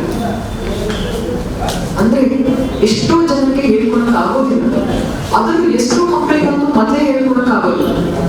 ಪುಟಾಣಿ ಮಕ್ಕಳು ಇರ್ತಾರೆ, ಮೊದಲನೇದಾಗಿ ಅದು ಏನು ಅಂತಾನೆ ಅವ್ರಿಗೆ ಗೊತ್ತಿರೋದು. ಆ ಮಕ್ಕಳ ಮೇಲೆ ದೌರ್ಜನ್ಯ ಆಗಿರ್ತಾರೆ. ಇನ್ನೊಂದು ಮಗು ಕೇಳಿದ್ರು, ಎಷ್ಟು ಚೆನ್ನಾಗಿ ಕೇಳಿದ್ರು ಗೊತ್ತಾ? ಅವರ ಪ್ರಬುದ್ಧ ಪ್ರಶ್ನೆಗೆ ನಮ್ಮನ್ನೇ ಅಲ್ಲಾಡಿಸೋದು. ನಾವು ನಿಜವಾಗ್ಲೂ ನಮ್ಮ ಹೃದಯದಲ್ಲಿ ಒಂದು ರೀತಿ ಬೇಗನೆ ಆಯ್ತು. ಆ ಮಗು ಕೇಳಿತು, ಮೇಡಮ್, ನಾವೇನೋ ಕಂಪ್ಲೇಂಟ್ ಮಾಡ್ತೇವೆ, ನಮ್ಗೇನು ತೊಂದರೆ ಆಗುತ್ತೆ ಅಂತ, ನೀವೇನು ಆಕ್ಷನ್ ತಗೋತೀರಿ? ನೀವು ನಿಮ್ಮ ಆಡಳಿತ ಏನು ಆಕ್ಷನ್ ತಗೋತೀರಿ? ನಾವು ಹೇಳ್ತೇವೆ, ಅದಕ್ಕೆ ದಾಖಲೆ ಕೊಡಿ, ಪ್ರೂಫ್ ಕೊಡಿ, ಎನ್ಕ್ವೈರಿ, ನಮ್ಮ ಸಮಯ ಎಲ್ಲ ಆದ್ಮೇಲೆ ಕೊನೆಗೆ ಅದ್ಯಾವುದು ನಿಲ್ದಲೇ ಅವ್ರು ಹೊರಗಡೆ ಬರ್ತಾರೆ. ಮತ್ತೆ ಏನೂ ಆಗಿಲ್ಲ, ಕಳ್ಕೊಳ್ಳೋದಿಲ್ಲ ಮಕ್ಕಳೇ. ತುಂಬಾ ನೋವನ್ನು ಅನುಭವಿಸ್ತಾರೆ, ಕುಗ್ಗು ಹೋಗ್ತಾರೆ, ನಲಿತಾರೆ, ಅವಮಾನ ಆಗುತ್ತೆ, ಪೇರೆಂಟ್ಸ್ ಅವ್ರಿಗೆ ಬೈತಾರೆ, ಸಂಬಂಧಿಕರು ಅವ್ರನ್ನೇ ದೂರ್ತಾರೆ, ಸ್ನೇಹಿತರು ಅವ್ರನ್ನ ದೂರ ಇರ್ತಾರೆ. ಕೊನೆಗೆ ಎಲ್ಲ ಅನುಭವಿಸೋದು ಆ ಮಗು. ಏನು ಉಪಯೋಗ ಆಯಿತು? ಮೊದಲನೇದಾಗಿ ನಾವೆಲ್ಲ ಶುರು ಮಾಡಿದ್ವಿ ಒಂದು ಯಶಸ್ಸು ಮಕ್ಕಳ ಉತ್ತಮ ಭವಿಷ್ಯಕ್ಕೆ ಅಡಿಗಲ್ಲು ಅಂತ ಹೇಳಿ ಒಂದು ಕಾರ್ಯಕ್ರಮ ಶುರು ಮಾಡಿದ್ವಿ. ಅಲ್ಲಿ ಮಕ್ಕಳ ಜೊತೆಗೆ ಇಂಟರಾಕ್ಷನ್ ಮಾಡ್ತಾ ಆ ಮಕ್ಕಳಿಗೆ, ಅದರಲ್ಲೂ ಹೈಸ್ಕೂಲ್ ಮಕ್ಕಳಿಗೆ, ಅವರಿಗೆ ಈ ಎಲ್ಲ ವಿಷಯಗಳ ಬಗ್ಗೆ ಹೇಳ್ತಾ ಹೋದ್ರೆ, ಯಾಕಂದ್ರೆ ತುಂಬಾ ಸೂಕ್ಷ್ಮವಾಗಿ ಹೇಳ್ಬೇಕಾಗ್ತದೆ. ವಿಕಾರತೆಯನ್ನ ತಿಳಿಸಲಿಕ್ಕೆ ಬರೋದಿಲ್ಲ, ಸಮಾಜದ ವಿಕಾರತೆಯನ್ನ ತಿಳಿಸಿ ಆ ಮುಗ್ಧ ಮನಸ್ಸುಗಳನ್ನ ಬಲಪಡಿಸಲಿಕ್ಕೆ ಬರೋದಿಲ್ಲ. ತುಂಬಾ ಸೂಕ್ಷ್ಮತೆಯಿಂದ ನಾವು ಮಾತಾಡ್ಬೇಕಾಗ್ತದೆ, ಆ ಮಗುವಿಗೆ ತಿಳಿ ಹೇಳ್ಬೇಕಾಗ್ತದೆ. ಆ ಕಾರ್ಯಕ್ರಮಗಳಲ್ಲಿ ನಾವು ಬಾಲ್ಯ ವಿವಾಹ ಯಾಕೆ ಆಗ್ಬಾರ್ದು, ಆದ್ರೆ ಏನಾಗ್ತದೆ, ಕೆಲವರು ಅಂತಾರೆ, ಮೇಡಮ್ ಯಾರು ಕಾಯ್ತಾರೆ ಆ ಮಗುಗೆ, ಆ ಮಗು ಓದೋದಿಲ್ಲ, ಆ ಮಗು ಇನ್ನೊಬ್ಬರ ಜೊತೆ ಫ್ರೆಂಡ್ಶಿಪ್ ಮಾಡಿಕೊಂಡು ಅವಳು ಓಡೋಗ್ಬಿಟ್ರೆ ಮರ್ಯಾದೆನೂ ಹೋಗ್ತದೆ, ಅವಳ ಜೀವನನೂ ಹಾಳಾಗ್ತದೆ.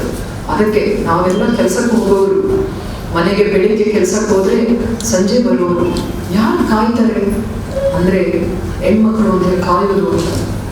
ಯಾರು ಕಾಯ್ತಾರೆ ಅವ್ರಿಗೆ? ಮದುವೆ ಮಾಡಿ ಕೊಟ್ಬಿಡೋಣ, ಅವರ ಗಂಡನ ಮನೆಯ ಜವಾಬ್ದಾರಿ, ನನ್ನ ಜವಾಬ್ದಾರಿ ಮುಗೀತು. ಇದು ಪೋಷಕರ ಮನಸ್ಥಿತಿ. ಅಂದ್ರೆ ನಾನು ಹುಟ್ಟಿಸಿದ್ದೇವೆ ಮಕ್ಕಳಿಗೆ, ಅದು ಹೆಣ್ಮಗು ಆದ್ರೆ ಜವಾಬ್ದಾರಿ, ಮದುವೆ ಮಾಡಿ ಮಾಡಿಕೊಟ್ಟು ಬಿಟ್ಟರೆ ಜವಾಬ್ದಾರಿ ಕಳೀತು.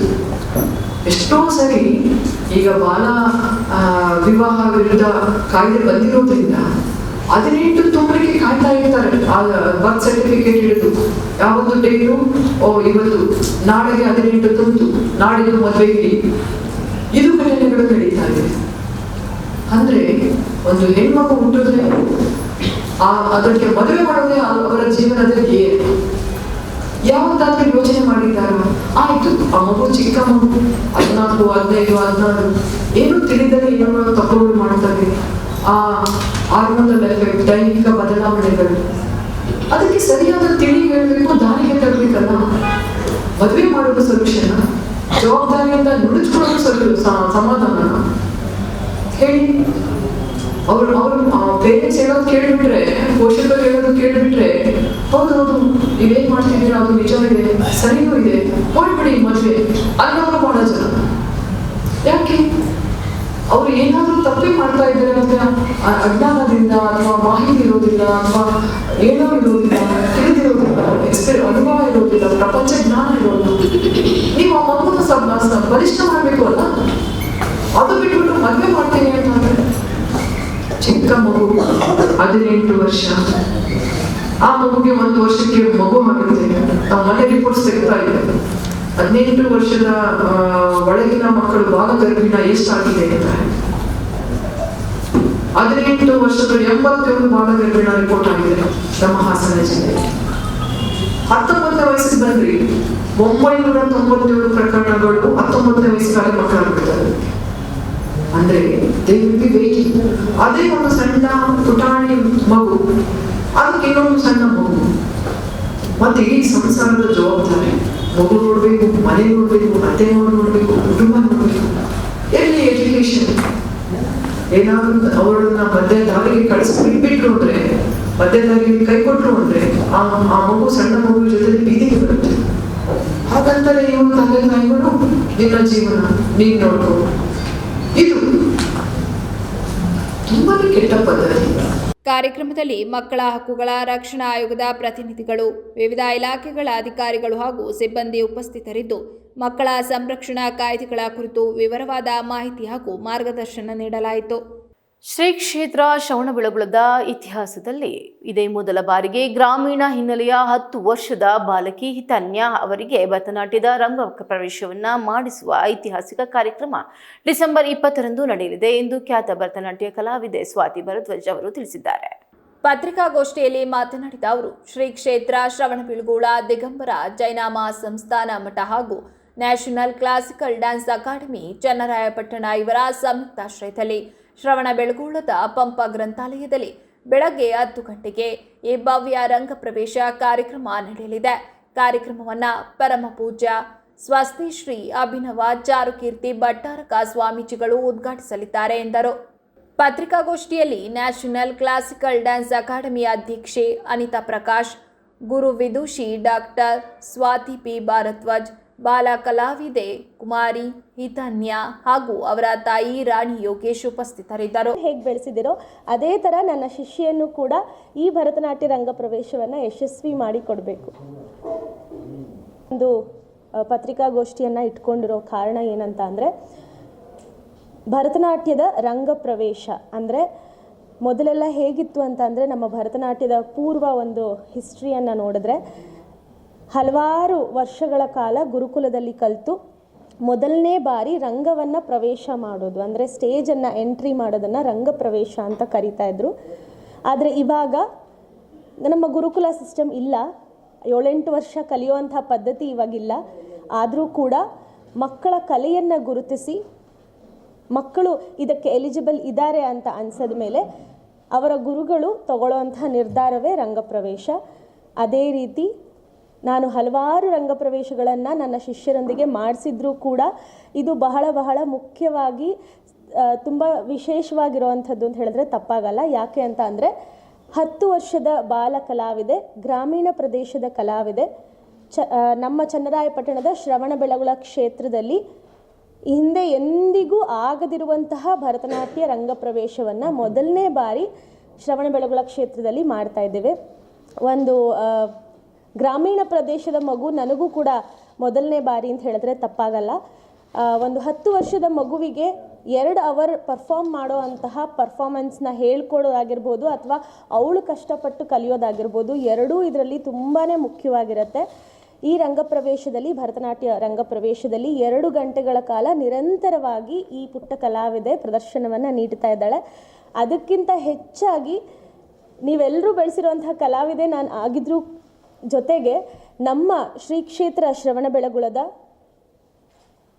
ಕಂಪ್ಲೀಟ್ ಆಡಳಿತ ಮಂಡಳಿಯವರಾಗಿರ್ಬೋದು, ಹಾಗೆ ಪರಮಪೂಜ್ಯ ಸ್ವಸ್ತಿ ಶ್ರೀ ಚಾರುಕೀರ್ತಿ ಭಟ್ಟಾರಕ ಅಭಿನವ ಚಾರುಕೀರ್ತಿ ಸ್ವಾಮೀಜಿಯವರು ಕೂಡ ನನಗೆ ಬಹಳ ಸಹಾಯಕ್ಕೆ ಹಾಗೆ ಕಲೆಗೆ ಸಹಾಯವನ್ನು ನೀಡಿದ್ದಾರೆ ಅಂತ ಹೇಳಿದ್ರೆ ತಪ್ಪಾಗಲ್ಲ. ಯಾಕೆ ಅಂತ ಅಂದರೆ, ಅವರು ಇಲ್ಲಿಗೆ ಬಂದಾಗಿಂದ ನನಗೆ ಪರ್ಸ್ನಲ್ ಆಗಿ ಒಂದು ಕಾರ್ಯಕ್ರಮಕ್ಕೆ ಕರೆಯೋದಾಗಿರ್ಬೋದು, ಅವರು ನಮ್ಮ ಭಾರತೀಯ ಸಂಸ್ಕೃತಿಯ ಕಲೆಗಳು ಅಂದರೆ ಈ ಭರತನಾಟ್ಯ ಅಥವಾ ಬೇರೆ ಸಂಗೀತ ಕಲೆಗಳಿಗೆ ಕೊಡ್ತಿರೋ ಅಂಥದ್ದನ್ನು ನಾವು ಅಲ್ಲೇ ಹತ್ತಿರದಲ್ಲಿ ಚನ್ನರಾಯಪಟ್ಟಣದೊಳಗೆ ಆಗಿರೋದ್ರಿಂದ ನಾನು ನೋಡ್ತಾ ಬಂದಿದ್ದೀನಿ.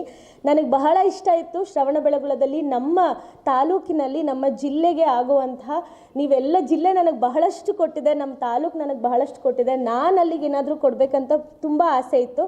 ಆದರೆ ಇದು ಒಂದು ಕೂಡ ಒಂದು ದಾರಿ ಆಗತ್ತೆ ಅಂತ ಹೇಳಿದ್ರೆ ತಪ್ಪಾಗಲ್ಲ. ಕುಮಾರಿ ಹಿತಾನ್ಯ BYಯಿಂದ ಇದೇ ಶನಿವಾರ 20ನೇ ತಾರೀಕು ಬೆಳಗ್ಗೆ 10 ಗಂಟೆಯಿಂದ ನ್ಯಾಷನಲ್ ಕ್ಲಾಸಿಕಲ್ ಡಾನ್ಸ್ ಅಕಾಡೆಮಿ ಅಂದರೆ ನಮ್ಮ ಅಕಾಡೆಮಿಯ ಮುಖಾಂತರ, ಹಾಗೆ ಶ್ರೀ ಕ್ಷೇತ್ರ ಶ್ರವಣಬೆಳಗೊಳ ದಿಗಂಬರ ಜೈನ ಮಹಾಸಂಸ್ಥಾನ ಮಠದ ಜೊತೆಯಾಗಿ ಶ್ರವಣಬೆಳಗೊಳದ ಪಂಪ ಗ್ರಂಥಾಲಯದಲ್ಲಿ ಸ್ವಾಮೀಜಿಯವರ ಹಸ್ತಕ್ಷೇತ್ರದಿಂದ ಉದ್ಘಾಟನೆಗೊಂಡು ನಮ್ಮ ಈ ಕಲಾವಿದೆಯ ಪುಟ್ಟ ಕಲಾವಿದೆಯ ಭರತನಾಟ್ಯ ರಂಗ ಪ್ರವೇಶ ನೆರವೇರ್ತಾ ಇದೆ.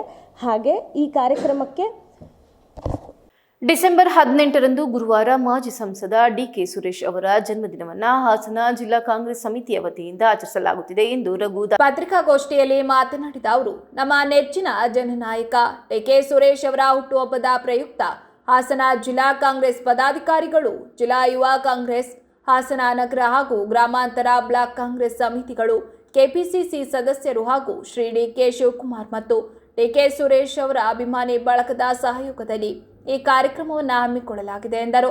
ಡಿಸೆಂಬರ್ 18ರಂದು ಬೆಳಗ್ಗೆ 11:30ಕ್ಕೆ ಹಾಸನ ನಗರದ ಹೇಮಾವತಿ ಪ್ರತಿಮೆ ಸಮೀಪ ರಕ್ತದಾನ ಶಿಬಿರವನ್ನು ಆಯೋಜಿಸಲಾಗಿದ್ದು, ಮಧ್ಯಾಹ್ನ 12 ಗಂಟೆಗೆ ಕೇಕ್ ಕತ್ತರಿಸುವ ಮೂಲಕ ಹುಟ್ಟುಹಬ್ಬ ಆಚರಣೆ ನಡೆಯಲಿದೆ.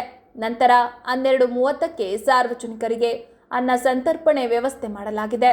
ಸಂಜೆ ಹಾಸನ ನಗರದ ನೇರುಬಾಗಿಲು ಆಂಜನೇಯ ಸ್ವಾಮಿ ದೇವಸ್ಥಾನದಲ್ಲಿ DK ಸುರೇಶ್ ಅವರ ಹೆಸರಿನಲ್ಲಿ ವಿಶೇಷ ಪೂಜೆ ಹಾಗೂ ದೇವಸ್ಥಾನದ ಮುಂಭಾಗ ಈಡ್ಗಾಯಿ ಹೊಡೆಯುವ ಕಾರ್ಯಕ್ರಮ ನಡೆಯಲಿದೆ. ಬಳಿಕ ಆಜಾದ್ ರಸ್ತೆಯಲ್ಲಿರುವ ಗುಜರಾತಿ ಬಾಬಾ ದರ್ಗಾದಲ್ಲಿ ಪ್ರಾರ್ಥನೆ ಸಲ್ಲಿಸಲಾಗುವುದು ಎಂದರು. ನಾವು ಪ್ರತಿ ವರ್ಷದಂತೆ ಈ ವರ್ಷವೂ ಕೂಡ ಹಾಸನ ನಗರದ ಹೇಮಾವತಿ ಪ್ರತಿಮೆ ಪಕ್ಕ DK ಸುರೇಶ್ ಅಣ್ಣವರ ಹುಟ್ಟುಹಬ್ಬವನ್ನು ಹಾಸನ ಜಿಲ್ಲಾ ಕಾಂಗ್ರೆಸ್ ಪದಾಧಿಕಾರಿಗಳು, ಜಿಲ್ಲಾ ಯುವ ಕಾಂಗ್ರೆಸ್ ಸಮಿತಿ, ಹಾಸನ ನಗರ ಗ್ರಾಮಾಂತರ ಬ್ಲಾಕ್ ಕಾಂಗ್ರೆಸ್ ಸಮಿತಿ, ನಗರಸಭಾ ಸದಸ್ಯರು, ನಗರ ಬ್ಲಾಕ್ ಕಾಂಗ್ರೆಸ್ ಪದಾಧಿಕಾರಿಗಳು ಹಾಗೂ ಸುರೇಶ್ ಅಣ್ಣನವರು ಅಭಿಮಾನಿಗಳು ಎಲ್ಲ ಸೇರಿ ಅರ್ಥಪೂರ್ಣವಾಗಿ ಹುಟ್ಟುಹಬ್ಬವನ್ನು ಹೇಮಾವತಿ ಪ್ರತಿಮೆ ಪಕ್ಕ ಆಚರಣೆ ಮಾಡ್ತಾಯಿದ್ದೀವಿ. ಆ ದಿನ ಬೆಳಗ್ಗೆ 11:30ಕ್ಕೆ ರಕ್ತದಾನ ಶಿಬಿರನ ಇಟ್ಕೊಂಡಿದ್ದೀವಿ. 12 ಗಂಟೆಗೆ ಕೇಕ್ ಕತ್ತರಿಸುವ ಮುಖಾಂತರ ಹುಟ್ಟುಹಬ್ಬನ ಆಚರಣೆ ಮಾಡ್ತೀವಿ, ಅಲ್ಲಿರೋ ಸಿಹಿ ಹಂಚ್ತೀವಿ. 12:30ಕ್ಕೆ ಅನ್ನ ಸಂತರ್ಪಣೆ ಕಾರ್ಯಕ್ರಮ ಇದೆ. ಆದ ನಂತರ ಸಂಜೆ ಹಾಸನ ನೀರುಬಾಗಿಲು ಆಂಜನೇಯ ಸ್ವಾಮಿ ದೇವಸ್ಥಾನದಲ್ಲಿ ಸುರೇಶಣ್ಣವ್ರ ಹೆಸರಲ್ಲಿ ಪೂಜೆ ಮತ್ತು ಈಡ್ಗಾಯಿ ಹೊಡೆಯೋದು ಕಾರ್ಯಕ್ರಮ. ನಂತರ ಆಜಾದ್ ರಸ್ತೆಯಲ್ಲಿರ್ತಕ್ಕಂಥ ಗುಜರಾತಿ ಬಾಬಾ ಬಾದ್ಶಾ ದರ್ಗದಲ್ಲಿ ಪ್ರಾರ್ಥನೆ. ಕೊನೆಗೆ NR ಸರ್ಕಲ್ ಚರ್ಚಲ್ಲಿ ಪ್ರೇಯರು. ರಾತ್ರಿ 8 ಗಂಟೆ ಮೇಲೆ ಹಾಸನ ನಗರದಲ್ಲಿ ರಸ್ತೆ ಬದಿಯಲ್ಲಿ ಮಲಗಿರ್ತಕ್ಕಂತಹ ನಿರಾಶ್ರಿತರಿಗೆ ಬೆಡ್ಶೀಟ್ ವಿತರಣೆ. ಇಷ್ಟು ಕಾರ್ಯಕ್ರಮನ ಗುರುವಾರ 18ನೇ ತಾರೀಕು ನಾವು ಹಮ್ಮಿಕೊಂಡಿದ್ದೀವಿ.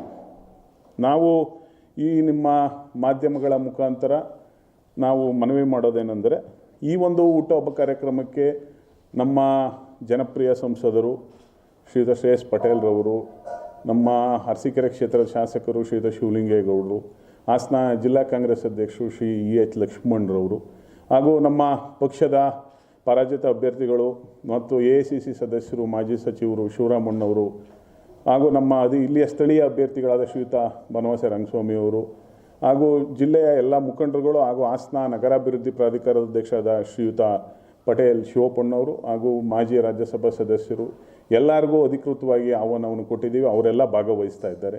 ಕೇಂದ್ರ ಗೃಹ ಸಚಿವ HD ಕುಮಾರಸ್ವಾಮಿಯವರ ಹುಟ್ಟುಹಬ್ಬದ ಪ್ರಯುಕ್ತ JDS ಮುಖಂಡರು ಹಾಗೂ ಕಾರ್ಯಕರ್ತರು ಸರ್ಕಾರಿ ಆಸ್ಪತ್ರೆಯ ರೋಗಿಗಳಿಗೆ ಹಣ್ಣು ಹಂಪಲುಗಳನ್ನು ಹಂಚಿ ಸರಳವಾಗಿ ಆಚರಣೆ ಮಾಡಿದರು. ಈ ಸಂದರ್ಭದಲ್ಲಿ ತಾಲೂಕು JDS ಅಧ್ಯಕ್ಷ KS ಮಂಚೇಗೌಡ ಮಾತನಾಡಿ, ಮಾಜಿ CM ಮಣ್ಣಿನ ಮಗ ರೈತರ ಆಶಾಕಿರಣ ಕುಮಾರಸ್ವಾಮಿ ಅವರು ದೇಶದ ಹೆಮ್ಮೆಯ ಸಚಿವ ಸಂಪುಟದಲ್ಲಿ ಕೈಗಾರಿಕಾ ಸಚಿವರಾಗಿ ಜನಪರ ಸೇವೆ ನೀಡುತ್ತಿರುವುದು ನಮಗೆ ತುಂಬಾ ಸಂತಸ ತಂದಿದೆ. ಕುಮಾರಸ್ವಾಮಿ ಮುಖ್ಯಮಂತ್ರಿಗಳಾಗಿ ರಾಜ್ಯದ ಅಭಿವೃದ್ಧಿ ಅಧಿಕಾರರಾಗಿ ಇಂದಿಗೂ ದೀನ ದಲಿತರ ಕಲ್ಯಾಣಕ್ಕಾಗಿ ಹಗಲಿರುಳು ಶ್ರಮಿಸುತ್ತಿರುವ ದಣಿವರಿದ ನಾಯಕ HD ಕುಮಾರಸ್ವಾಮಿ ಅವರಿಗೆ ದೇವರು ಆಯುಷ್ಯ ಆರೋಗ್ಯ ನೀಡಲಿ ಎಂದು ದೇವರಲ್ಲಿ ಪ್ರಾರ್ಥಿಸುವುದಾಗಿ ಹೇಳಿದರು. ಮುಂದಿನ ದಿನಗಳಲ್ಲಿ JDS ಅಧಿಕಾರಕ್ಕೆ ಬಂದು ಮತ್ತೆ ಕುಮಾರಸ್ವಾಮಿ ಮುಖ್ಯಮಂತ್ರಿ ಹುದ್ದೆಗೇರಿ ರಾಜ್ಯದ ಅಭಿವೃದ್ಧಿ ಮಾಡಬೇಕು ಎಂದು ಹಾರೈಸಿದರು. ಕುಮಾರಸ್ವಾಮಿಗೆ, HK ಕುಮಾರಸ್ವಾಮಿ ಅವರಿಗೆ, ಮಂಜೇಗೌಡರಿಗೆ, ರಾಜಪ್ಪ ಗೌಡರಿಗೆ, ಜಯಣ್ಣವರಿಗೆ, ಎಲ್ಲ ಕಾರ್ಯಕರ್ತರಿಗೆ, ಎಲ್ಲ ಮುಖಂಡರುಗಳಿಗೆ.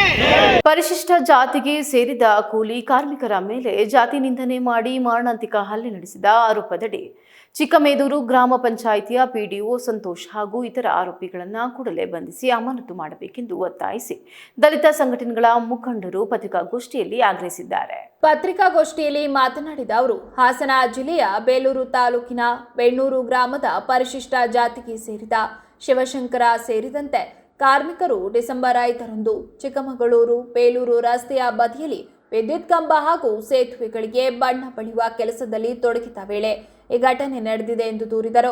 ಬೆಳಗ್ಗೆ 10:30ರ ಸುಮಾರಿಗೆ ಚಿಕ್ಕಮಗಳೂರಿನಿಂದ ಬೇಲೂರು ಕಡೆಗೆ ಬರುತ್ತಿದ್ದ ಕಾರಿಗೆ ಕೈ ಹಾಕಿದ್ದಾರೆಂಬ ಕಾರಣಕ್ಕೆ ಕಾರು ಚಲಾಯಿಸುತ್ತಿದ್ದ PDO ಸಂತೋಷ್ ಕೆಲ ಗೂಂಡಗಳನ್ನು ಕರೆಸಿಕೊಂಡು ದೊಣ್ಣೆ, ರಾಡು ಹಾಗೂ ಕಲ್ಲುಗಳಿಂದ ಕಾರ್ಮಿಕರ ಮೇಲೆ ಮಾರಣಾಂತಿಕ ಹಲ್ಲೆ ನಡೆಸಿ ಜಾತಿ ನಿಂದನೆ ಮಾಡಿದ್ದಾರೆ ಎನ್ನಲಾಗಿದೆ. ಗಾಯಗೊಂಡವರು ಅದೇ ದಿನ ಬೇಲೂರು ಸರ್ಕಾರಿ ಆಸ್ಪತ್ರೆಯಲ್ಲಿ ಒಳರೋಗಿಗಳಾಗಿ ಚಿಕಿತ್ಸೆ ಪಡೆದಿದ್ದು, ಡಿಸೆಂಬರ್ 7ರಂದು ಈ ಸಂಬಂಧ ದೂರು ನೀಡಲಾಗಿದೆ. ಆದರೆ ದೂರು ನೀಡಿದ ಹಿನ್ನೆಲೆಯಲ್ಲಿ ಪುರುಷೋತ್ತಮ್ ಅವರು ಆರೋಪಿಯನ್ನ ಕರೆಸಿ ದೌರ್ಜನ್ಯಕ್ಕೆ ಒಳಗಾದವರ ವಿರುದ್ಧವೇ ಸುಳ್ಳು ದೂರು ದಾಖಲಿಸಿ ಕೌಂಟರ್ ಕೇಸ್ ದಾಖಲಿಸಿದ್ದಾರೆ. ಈ ಎಲ್ಲ ಘಟನೆಗಳು CC ಕ್ಯಾಮೆರಾದಲ್ಲಿ ದಾಖಲಾಗಿವೆ ಎಂದು ಸಂಘಟನೆ ಆರೋಪಿಸಿದೆ. ಆದ್ದರಿಂದ ಸುಳ್ಳು ಕೌಂಟರ್ ಕೇಸನ್ನು ಕೈಬಿಟ್ಟು ಪರಿಶಿಷ್ಟ ಜಾತಿ ಕಾರ್ಮಿಕರ ಮೇಲೆ ಜಾತಿ ನಿಂದನೆ ಮಾಡಿ ಹಲ್ಲೆ ನಡೆಸಿದ PDO ಸಂತೋಷ್ ಹಾಗೂ ಇತರ ಆರೋಪಿಗಳನ್ನು ಬಂಧಿಸಿ ಸೇವೆಯಿಂದ ಅಮಾನತು ಮಾಡಬೇಕೆಂದು ಒತ್ತಾಯಿಸಿದರು. ಅದರಿಂದ ನಮ್ಮ ಒತ್ತಾಯ ಇಷ್ಟೇ, ತಕ್ಷಣ ಆರೋಪಿನ ಬಂಧಿಸಿ ಅವ್ರನ್ನ ಸಸ್ಪೆಂಡ್ ಮಾಡಬೇಕು, ಇಲ್ಲಾಂದ್ರೆ ನಾವು ಉಗ್ರವಾದ ಹೋರಾಟ ಮಾಡ್ತೀವಿ ಅಂತೇಳಿ ಒತ್ತಾಯ ಮಾಡ್ತೀವಿ. ಬೇಲೂರು ತಾಲೂಕು ಬೆಣ್ಣೂರು ಗ್ರಾಮದ ಪರಿಶಿಷ್ಟ ಜಾತಿಗೆ ಸೇರಿದಂಥ ಶಿವಶಂಕರ ಹಾಗೂ ಶಿವಮೂರ್ತಿ ಅಂತೇಳಿ ಇವರ ಹಸ್ಬೆಂಡು, ಆ ಕಡೆ ಮತ್ತು ಈ ಕಡೆ ಕೂತಿರೋ ಇವರ ಹಸ್ಬೆಂಡು, ಇವರು ಬಣ್ಣ ಹೊಡೆಯೋಕ್ಕೆ ಹೋಗ್ತಾರೆ. PWDಯಿಂದ ಕಾಂಟ್ರಾಕ್ಟ್ ತಗೊಂಡಿದ್ದಾರೆ ಯಾರೋ, ಅವ್ರ ಹತ್ರ ಕೂಲಿ ಕೆಲಸ ಮಾಡ್ತಾರೆ. ರಸ್ತೆ ಸೈಡು ಲೈಟ್ ಕಂಬ ಮತ್ತು ಸೇತುವೆ ಬರುತ್ತಲ್ಲ, ಅದಕ್ಕೆ ಬಣ್ಣ ಹೊಡೆಯೋ ಕೆಲಸ ಅವರು, ಕೂಲಿ ಕೆಲಸ ಡೈಲಿ. ಆ ಬಣ್ಣ ಹೊಡಿತಾ ಇರಬೇಕಾದ್ರೆ ಏನಾಗುತ್ತೆ ಅಂತ ಅಂದರೆ, ಆ 2 ಕಂಬಕ್ಕೆ ಹೊಡೆದಾಗುತ್ತೆ, ರೈಟಿಗೆ ಪಾಸ್ ಆಗಬೇಕು ಅವರು. ಪಾಸ್ ಆಗೋದಕ್ಕೆ ಏನು ಮಾಡ್ತಾರೆ, ಮೇನ್ ರೋಡ್ ಆಗಿರೋ ಕಾರಣ ಕೈ ತೋರಿಸ್ತಾರೆ. ಕೈ ತೋರಿಸಿದಾಗ ಚಿಕ್ಕಮಗಳೂರು ಕಡೆಯಿಂದ ಸಂತೋಷ್ ಅಂತ ಚಿಕ್ಕಮೇದೂರು ಗ್ರಾಮ ಪಂಚಾಯತಿ PDO ಅವರು ಕಾರಿಗೆ ಬರ್ತಾರೆ. ಕಾರ್ ನಂಬರ್ KA 18 MA 9937 ಅದರಲ್ಲಿ ಬರ್ತಾರೆ. ಯಾಕಪ್ಪ ಕೈ ತೋರಿಸ್ತಾ ಇದೆಯಾ ಅಂತಾರೆ. ನಾನು ರಸ್ತೆ ದಾಟಬೇಕಲ್ಲ, ಅದು ಕೈ ತೋರಿಸ್ತೆ ಅಂತ ಹೇಳ್ತಾರೆ. ನಾನು ಯಾರು ಗೊತ್ತಾ, ಈ ಥರ ಉಡಾಪೆ ಹೇಳ್ತಾರೆ. ಸರ್ ನಾವು ಕೂಲಿ ಕಾರ್ಮಿಕರು, ನೀವು ಯಾರಾದರೂ ನನಗೇನಾಯ್ತೆ ಸರ್, ಹಾಗೆ ಹೇಗೆ ಅಂತ ಇವ್ರು ಇದು ಮಾಡ್ತಾರೆ. ಸ್ವಲ್ಪ ಘರ್ಷಣೆ ಆಗುತ್ತೆ. ಘರ್ಷಣೆ ಆದಾಗ ಏನಾಗುತ್ತೆ ಅಂತಂದರೆ, ನನ್ನ ಹೆಸರು ಕೇಳಿದ್ರೆ ನನಗೆ PDO ಕೆಲಸನೇ ಮಾಡಬೇಕಲ್ಲ, ಅಷ್ಟಕ್ಕೂ ನೀವು ಯಾವ ಕಮ್ಯುನಿಟಿ ಅಂತ ಕೇಳ್ತಾರೆ. ಅವರು ಇವರು SC ಅಂತ ಹೇಳ್ತಾರೆ. ಅದೆಲ್ಲ ಯಾಕೆ ಕೇಳ್ತೀರಾ ಸರ್ ಅಂತ ಹೇಳ್ತಾರೆ. ಆ ಕೇಳಿದಾಗ ಹಂಗಲ್ಲ ಮರೆಯ, ನಾನು ಬಂಟೇನಹಳ್ಳಿ ಪಂಚಾಯತಿ ಮತ್ತು ಇದರಲ್ಲಿ ಚಿಕ್ಕಮೇದೂರು ಪಂಚಾಯತಿನ ಇನ್ಚಾರ್ಜ್ ಮಾಡ್ತಾ ಇರೋದು, 2 ಪಂಚಾಯತಿನ. ನನಗೆ PDO ಕೆಲಸನೇ ಮಾಡಬೇಕಲ್ಲ, ಸಾಕಷ್ಟು ಹಣ ಇದೆ, ನಾನು ಬೇಕಾದ್ರೆ ಮಾಡಿಸ್ತೀನಿ ಎಲ್ಲ ಇದು ಏಕಾಏಕಿ. ಯಾಕಂದರೆ ಅವರು ಪಾನ್ಮತರಾಗಿದ್ದರು ಅಂತ ನನ್ನ ಭಾವನೆ. ಧಮಕಿ ಹಾಕಿ ಮಾತಾಡ್ತಾರೆ. ಯಾಕೆ ಹಿಂಗೆ ಮಾತಾಡ್ತಾರೆ ಸರ್ ಅಂತೇಳಿ ಇವರು ಮುಂದಕ್ಕೆ ಪಾಸ್ ಆಗ್ತಾರೆ. ಆಯ್ತು ನೀವೇ ದೊಡ್ಡವರು ಅಂತೇಳಿ. ಅದಕ್ಕೂ ತೃಪ್ತಿ ಆಗದಲೇ ಆತ ಪುನಃ ದೂರವಾಣಿ ಕರೆ ಮಾಡಿ ಯಾರೋ ಅವ್ರ ಸ್ನೇಹಿತರುಗಳಿಗೆ ಅಲ್ಲಿಂದ ಗೂಂಡಾಗಳು ಕರೆಸ್ತಾರೆ. ಒಂದು 2-3 ಬೈಕಲ್ಲಿ ಬರ್ತಾರೆ. ಬಂದ ನಂತರ ಇನ್ನೊಂದು ಕಂಬ ಕೊಡಿತಾರೆ, ಏಕಾಏಕಿ ದಾಳಿ ಮಾಡ್ತಾರೆ, ಅವ್ರ ಮೇಲೆ ಅಸಾಲ್ಟ್ ಮಾಡ್ತಾರೆ. ಅಸಾಲ್ಟ್ ಮಾಡಿದಂಥ ಸಂದರ್ಭದಲ್ಲಿ ನೋಡಿ ಇದೆಲ್ಲ ಬ್ಲಡ್ ಆಗಿದೆ. ಆಮೇಲೆ ಅಲ್ಲಿ ಕುಸ್ತು ಬೀಳ್ತಾರೆ ಕೆಳಗಡೆ ಕುಸ್ತು ಬಿದ್ದಂಥ ಸಂದರ್ಭದಲ್ಲಿ ಅಲ್ಲಿ ಲೋಕಲ್ನವ್ರು ಯಾರೋ ಪೊಲೀಸಿಗೆ ಮಾಹಿತಿ ಹೇಳ್ತಾರೆ, ಈ ಥರ ಆಗಿದೆ ಅಂತೇಳಿ. ಆಗ ತಕ್ಷಣ ಪೊಲೀಸ್ ಬರ್ತಾರೆ. ಸರ್ಕಲ್ ಇನ್ಸ್ಪೆಕ್ಟ್ರು ಕೂಡ ಅಲ್ಲಿ ಸ್ಟೇಷನ್ಗೆ ಇರ್ತಾರೆ. ಅವ್ರ ಗಮನಕ್ಕೆ ಹೋಗುತ್ತೆ. ಅವ್ರು ಬಂದು ಪೊಲೀಸು ಬಂದು ಸ್ಟೇಷನ್ಗೆ ಅವರ ಬರೋಕ್ಕೆ ಕೇಳ್ತಾರೆ. ರಕ್ತದ ಮಡುವಿನಲ್ಲಿ ಅವರು ಒದಾಡ್ತಾ ಇರ್ತಾರೆ. ಆವಾಗ ಏನು ಮಾಡ್ತಾರೆ, ವಾಲೆಂಟ್ರಿಯಾಗಿ ಸರ್ಕಲ್ ಇನ್ಸ್ಪೆಕ್ಟ್ರೇ ಅವರ ವೆಹಿಕಲಲ್ಲಿ ಇದ್ದಂಥ ಒಂದು ಬಟ್ಟೆ ಕೊಟ್ಟು ಬ್ಲಡ್ಡನ್ನೆಲ್ಲ ಒರೆಸಿ ಫಸ್ಟು ನೀವು ಹಾಸ್ಪಿಟ್ಲಿಗೆ ಅಡ್ಮಿಟ್ ಆಗಿ ಆಮೇಲೆ ನಾನು ಇಂಟಿಮೇಷನ್ ತಗೊಂಡು ನಾನು ಮುಂದಿನ ಕ್ರಮ ತಗೊಳ್ತೀನಿ ಅಂತೇಳಿ ಅವರೇ ಇದು ಮಾಡ್ತಾರೆ. ಆ ನಂತರ ಹಾಸ್ಪಿಟ್ಲಿಗೆ ಮತದಾರರಿಗೆ ನೋಟು ಕೊಟ್ಟು ಓಟು ಖರೀದಿ ಮಾಡಿ ಗೆದ್ದ MP MLAಗಳಿಂದ ರಚನೆಯಾದ ಸರ್ಕಾರಗಳು ಜನಪರವಾದ ಆಡಳಿತ ನೀಡಲು ಸಾಧ್ಯವಿಲ್ಲ. ಅವರು ತಾವು ಖರ್ಚು ಮಾಡಿದ ಹಣವನ್ನ ಸಂಪಾದಿಸಲು ವ್ಯಾಪಾರಿಗಳಾಗುತ್ತಾರೆಯೇ ವಿನಃ ಜನಸೇವಕರಾಗಲು ಸಾಧ್ಯವಿಲ್ಲ ಎಂದು BSP ರಾಜ್ಯ ಸಂಯೋಜಕ ಗಂಗಾಧರ್ ಬಹುಜನ್ ಆಕ್ರೋಶ ವ್ಯಕ್ತಪಡಿಸಿದರು. ಬೇಲೂರು ವಿಧಾನಸಭಾ ಕ್ಷೇತ್ರ ಸಮಿತಿಯ ವತಿಯಿಂದ ಬಿಕೋಡು ಹೋಬಳಿಯಲ್ಲಿ ಹಮ್ಮಿಕೊಳ್ಳಲಾಗಿದ್ದ ಆರ್ಥಿಕ ಸಹಯೋಗ ದಿವಸ್ ಆಂದೋಲನದಲ್ಲಿ ಭಾಗಿಯಾಗಿ ಮಾತನಾಡಿ, ಸ್ವಾತಂತ್ರ್ಯ ಬಂದಾಗಿನಿಂದಲೂ ಮನುವಾದಿ ಪಕ್ಷಗಳು ಜನಸಾಮಾನ್ಯರ ಮೂಲಭೂತ ಸಮಸ್ಯೆಗಳ ಬಗ್ಗೆ ಗಮನ ಹರಿಸದೆ ಕೇವಲ ಅಧಿಕಾರಕ್ಕೋಸ್ಕರ ಅಪಾರ ಪ್ರಮಾಣದ ಹಣ ವ್ಯಯ ಮಾಡಿ ಚುನಾವಣೆಗಳಲ್ಲಿ ಗೆದ್ದು ಬರ್ತಾರೆ. ಈ ಕಾರಣದಿಂದಾಗಿ ಜನರ ಹಿತಾಸಕ್ತಿಗಳನ್ನು ಗಣನೆಗೆ ತೆಗೆದುಕೊಳ್ಳದೆ ನಿರ್ಲಕ್ಷಿಸಲಾಗಿದೆ. ಮನುವಾದಿ ಪಕ್ಷಗಳು ಬಂಡವಾಳಶಾಹಿಗಳಿಂದ ಸಾವಿರಾರು ಕೋಟಿ ರೂಪಾಯಿ ಹಣವನ್ನು ದೇಣಿಗೆಯಾಗಿ ಪಡೆದು ಆ ಹಣದಿಂದಲೇ ಜನರಿಗೆ ಹಣ, ಹೆಂಡ, ಸಾರಾಯಿ, ಸೀರೆ, ಪಂಚೆ, ಬಿರಿಯಾನಿ ಹಂಚಿ ಮುಗ್ಧ ಮತದಾರರ ಓಟು ಖರೀದಿಸಿ ಅಧಿಕಾರದ ಚುಕ್ಕಾಣಿ ಹಿಡಿದ ಮನುವಾದಿ ಕಾಂಗ್ರೆಸ್, BJP ಪಕ್ಷಗಳು ತಮಗೆ ದೇಣಿಗೆ ನೀಡಿದ ಬಂಡವಾಳಶಾಹಿಗಳ ಪರವಾದ ನೀತಿ ನಿಯಮವನ್ನು ರೂಪಿಸುತ್ತಾರೆ. ಬಂಡವಾಳಶಾಹಿಗಳಿಗೆ ಪೂರಕವಾದ ಬಜೆಟ್ ಮಂಡಿಸುತ್ತಾರೆ. ಇದರಿಂದಾಗಿ ಜನಸಾಮಾನ್ಯರು, ರೈತರು, ಮಹಿಳೆಯರು, ಯುವಕರು, ಹಿಂದುಳಿದ ವರ್ಗಗಳು ಹಾಗೂ ಅಲ್ಪಸಂಖ್ಯಾತ ಬಡ ಜನರ ಬದುಕು ಮೂರಾಬಟ್ಟೆಯಾಗಿದೆ ಎಂದರು.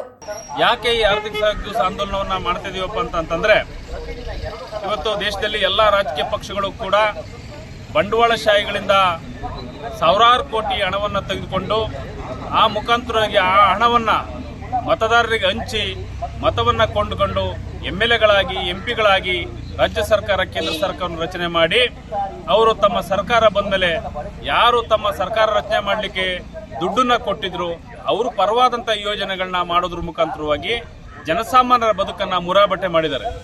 ಸೊ ಈ ಸಂದರ್ಭದಲ್ಲಿ ಬಹುಜನ್ ಸಮಾಜ್ ಪಾರ್ಟಿ ಜನಸಾಮಾನ್ಯರಿಂದ ಒಂದು ಸಣ್ಣ ಮಟ್ಟದ ದೇಣಿಗೆಯನ್ನು ಕಲೆಕ್ಟ್ ಮಾಡಿ ಅವ್ರ ಕೈಲಿ ಎಷ್ಟು ಸಾಧ್ಯನೋ ಅಷ್ಟು ಕಲೆಕ್ಟ್ ಮಾಡಿ ಆ ಮುಖಾಂತರವಾಗಿ ಇಡೀ ದೇಶದಾದ್ಯಂತ ಪಕ್ಷ ಸಂಘಟನೆಯನ್ನ ಮಾಡಿ ಆ ಮುಖಾಂತರವಾಗಿ ಸರ್ಕಾರ ಬರೋದ್ರ ಮುಖಾಂತರವಾಗಿ ಜನಸಾಮಾನ್ಯರಿಗೆ ಒಂದು ಪೂರಕವಾದಂಥ ಒಂದು ನೀತಿ ನಿಯಮಗಳನ್ನ, ಕಾನೂನುಗಳನ್ನ ಜಾರಿಗೆ ತರೋದ್ರ ಮುಖಾಂತರವಾಗಿ ಒಂದು ಜನಪರವಾದಂಥ ಸರ್ಕಾರವನ್ನು ತರಬೇಕು ಅಂತೇಳಿ ಅಕ್ಕ ಮಾಯಾವತಿಜಿಯವರ ನೇತೃತ್ವದಲ್ಲಿ ಕಾಂಶಿರಾಮ್ಜಿಯವರ ಏನು ಪರಿಕಲ್ಪನೆ ಇತ್ತು ಅದರ ಆಧಾರದ ಮೇಲೆ ಇವತ್ತು ಆರ್ಥಿಕ ಸಹಯೋಗ ದಿವಸ ಆಂದೋಲನವನ್ನು ಮಾಡ್ತಾ ಇದೀವಿ. ಒಂದು ವಾರಗಳ ಕಾಲ ದಿನೇಶ್ ಗೌತಮ್ಜಿಯವರು ನಮ್ಮ ಜಿಲ್ಲೆಯಲ್ಲಿ ಉಳ್ಕೊಂಡು ಎಲ್ಲ ಗ್ರಾಮಗಳಿಗೆ ಮನೆಗೆ ತೆರಳತಕ್ಕಂಥ ಕೆಲಸವನ್ನ ದಿನೇಶ್ ಗೌತಮ್ಜಿಯವರು ಮಾಡ್ತಾವ್ರೆ. ಸೊ ಇವತ್ತೇನು ನಾವಿವತ್ತು ಬೇಲೂರು ವಿಧಾನಸಭಾ ಕ್ಷೇತ್ರದ ಪದಾಧಿಕಾರಿಗಳ ಜೊತೆಗೆ ಇವತ್ತು ಬಿಕ್ಕೋಡು ಹೋಬಳಿಯಲ್ಲಿ ಮನೆ ಮನೆಗೆ ತೆರಳಿ ಆರ್ಥಿಕ ಒಂದು ಸಹಾಯವನ್ನು ಕೇಳ್ತಕ್ಕಂಥ ಕೆಲಸವನ್ನು ಮಾಡ್ತೀವಿ. ಆ ಮುಖಾಂತರವಾಗಿ ಅಕ್ಕ ಮಾಯಾವತಿಯವರ ಕೈಯನ್ನು ಬಲಪಡಿಸಿ ನಾವು ಬೇಲೂರು ವಿಧಾನಸಭಾ ಕ್ಷೇತ್ರದಲ್ಲೂ ಕೂಡ ಬಹುಜನ ಸಮಾಜ ಪಾರ್ಟಿಯನ್ನು ಗೆಲುವಿನತ್ತ ಕೊಂಡೊಯ್ಯಲಿಕ್ಕೆ ನಾವೆಲ್ಲ ಪರಿಶ್ರಮ ಪಡ್ತೀವಿ ಅಂತೇಳಿ ಈ ಸಂದರ್ಭದಲ್ಲಿ ನಾನು ಹೇಳಲಿಕ್ಕೆ ಬಯಸ್ತೀನಿ. ಜೊತೆಗೆ ಮನುವಾದಿ ಪಕ್ಷಗಳೇನಿದೆ, ಈ ಮನುವಾದಿ ಪಕ್ಷಗಳ ಬಣ್ಣವನ್ನ ಬಯಲು ಮಾಡ್ತಕ್ಕಂಥ ಕೆಲಸವನ್ನ, ಅವರ ಅಧಿಕಾರದಿಂದ ದೂರ ಇರ್ತಕ್ಕಂಥ ಕೆಲಸವನ್ನ ಜನಸಾಮಾನ್ಯರು ಮಾಡಬೇಕು. ಜನಸಾಮಾನ್ಯರಿಗೋಸ್ಕರವಾಗಿ ಇರ್ತಕ್ಕಂಥ ಪಕ್ಷ, ಸಂವಿಧಾನದ ಉಳಿವಿಗೋಸ್ಕರವಾಗಿ, ಪ್ರಜಾಪ್ರಭುತ್ವದ ಉಳಿವಿಗೋಸ್ಕರವಾಗಿ ಬಹುಜನ ಸಮಾಜ ಪಾರ್ಟಿಯನ್ನು ಬೆಂಬಲಿಸಬೇಕು ಅಂತೇಳಿ ಈ ಸಂದರ್ಭದಲ್ಲಿ ನಾನು ಮನವಿಯನ್ನು ಮಾಡಿಕೊಳ್ತಿದ್ದೀನಿ. आज हसन डिस्ट्रिक्ट में बेलूर विधानसभा में हम लोग पहुंचे हैं। परम आदरणीय बहन कुमारी मायावती जी के जन कल्याणकारी दिवस को आर्थिक दिवस रूप में मनाने के लिए इधर हल्ली पहुंच करके हम आर्थिक सहयोग दे रहे हैं। लोगों में बहुत ही उत्साह है और इस मान्य बहन जी के जन्मदिन को लोग एक पर्व की तरह सेलिब्रेट कर रहे हैं। बड़े खुशी के साथ में हमें आर्थिक सहयोग कर रहे हैं।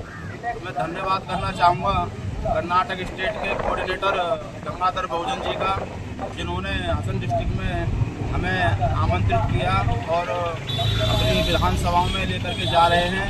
तो बहुत प्यार मिल रहा है। मान्य बहन जी के जन्मदिन को जन कल्याणकारी दिवस के रूप में मनाने के लिए लोग तन मन धन से सहयोग कर रहे हैं और लोगों को चाहत है कि देश में परम आदरणीय बहन कुमारी मायावती जी देश की प्रधानमंत्री बने। हम सभी लोग 2028 में कर्नाटक स्टेट में बैलेंस ऑफ पावर की सरकार बना करके माननीय बहन जी को 2029 में 2029 में देश का प्रधानमंत्री बनाएंगे। इसी के साथ में आप सभी का बहुत बहुत धन्यवाद।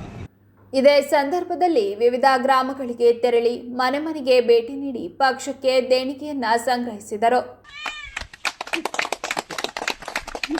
ಜೈ ಭೀಮ್, ಜೈ ಭೀಮ್, ಜೈ ಬಿಎಸ್ಪಿ, ಜೈ ಬಿಎಸ್ಪಿ, ಜೈ ಕಾಂಶಿರಾಮ್ ಜಿ, ಜೈ ಕಾಂಶಿರಾಮ್ ಜಿ, ಜೈ ಅಕ್ಕ ಮಾಯಾವತಿ ಜಿ, ಜೈ ಅಕ್ಕ ಮಾಯಾವತಿ ಜಿ.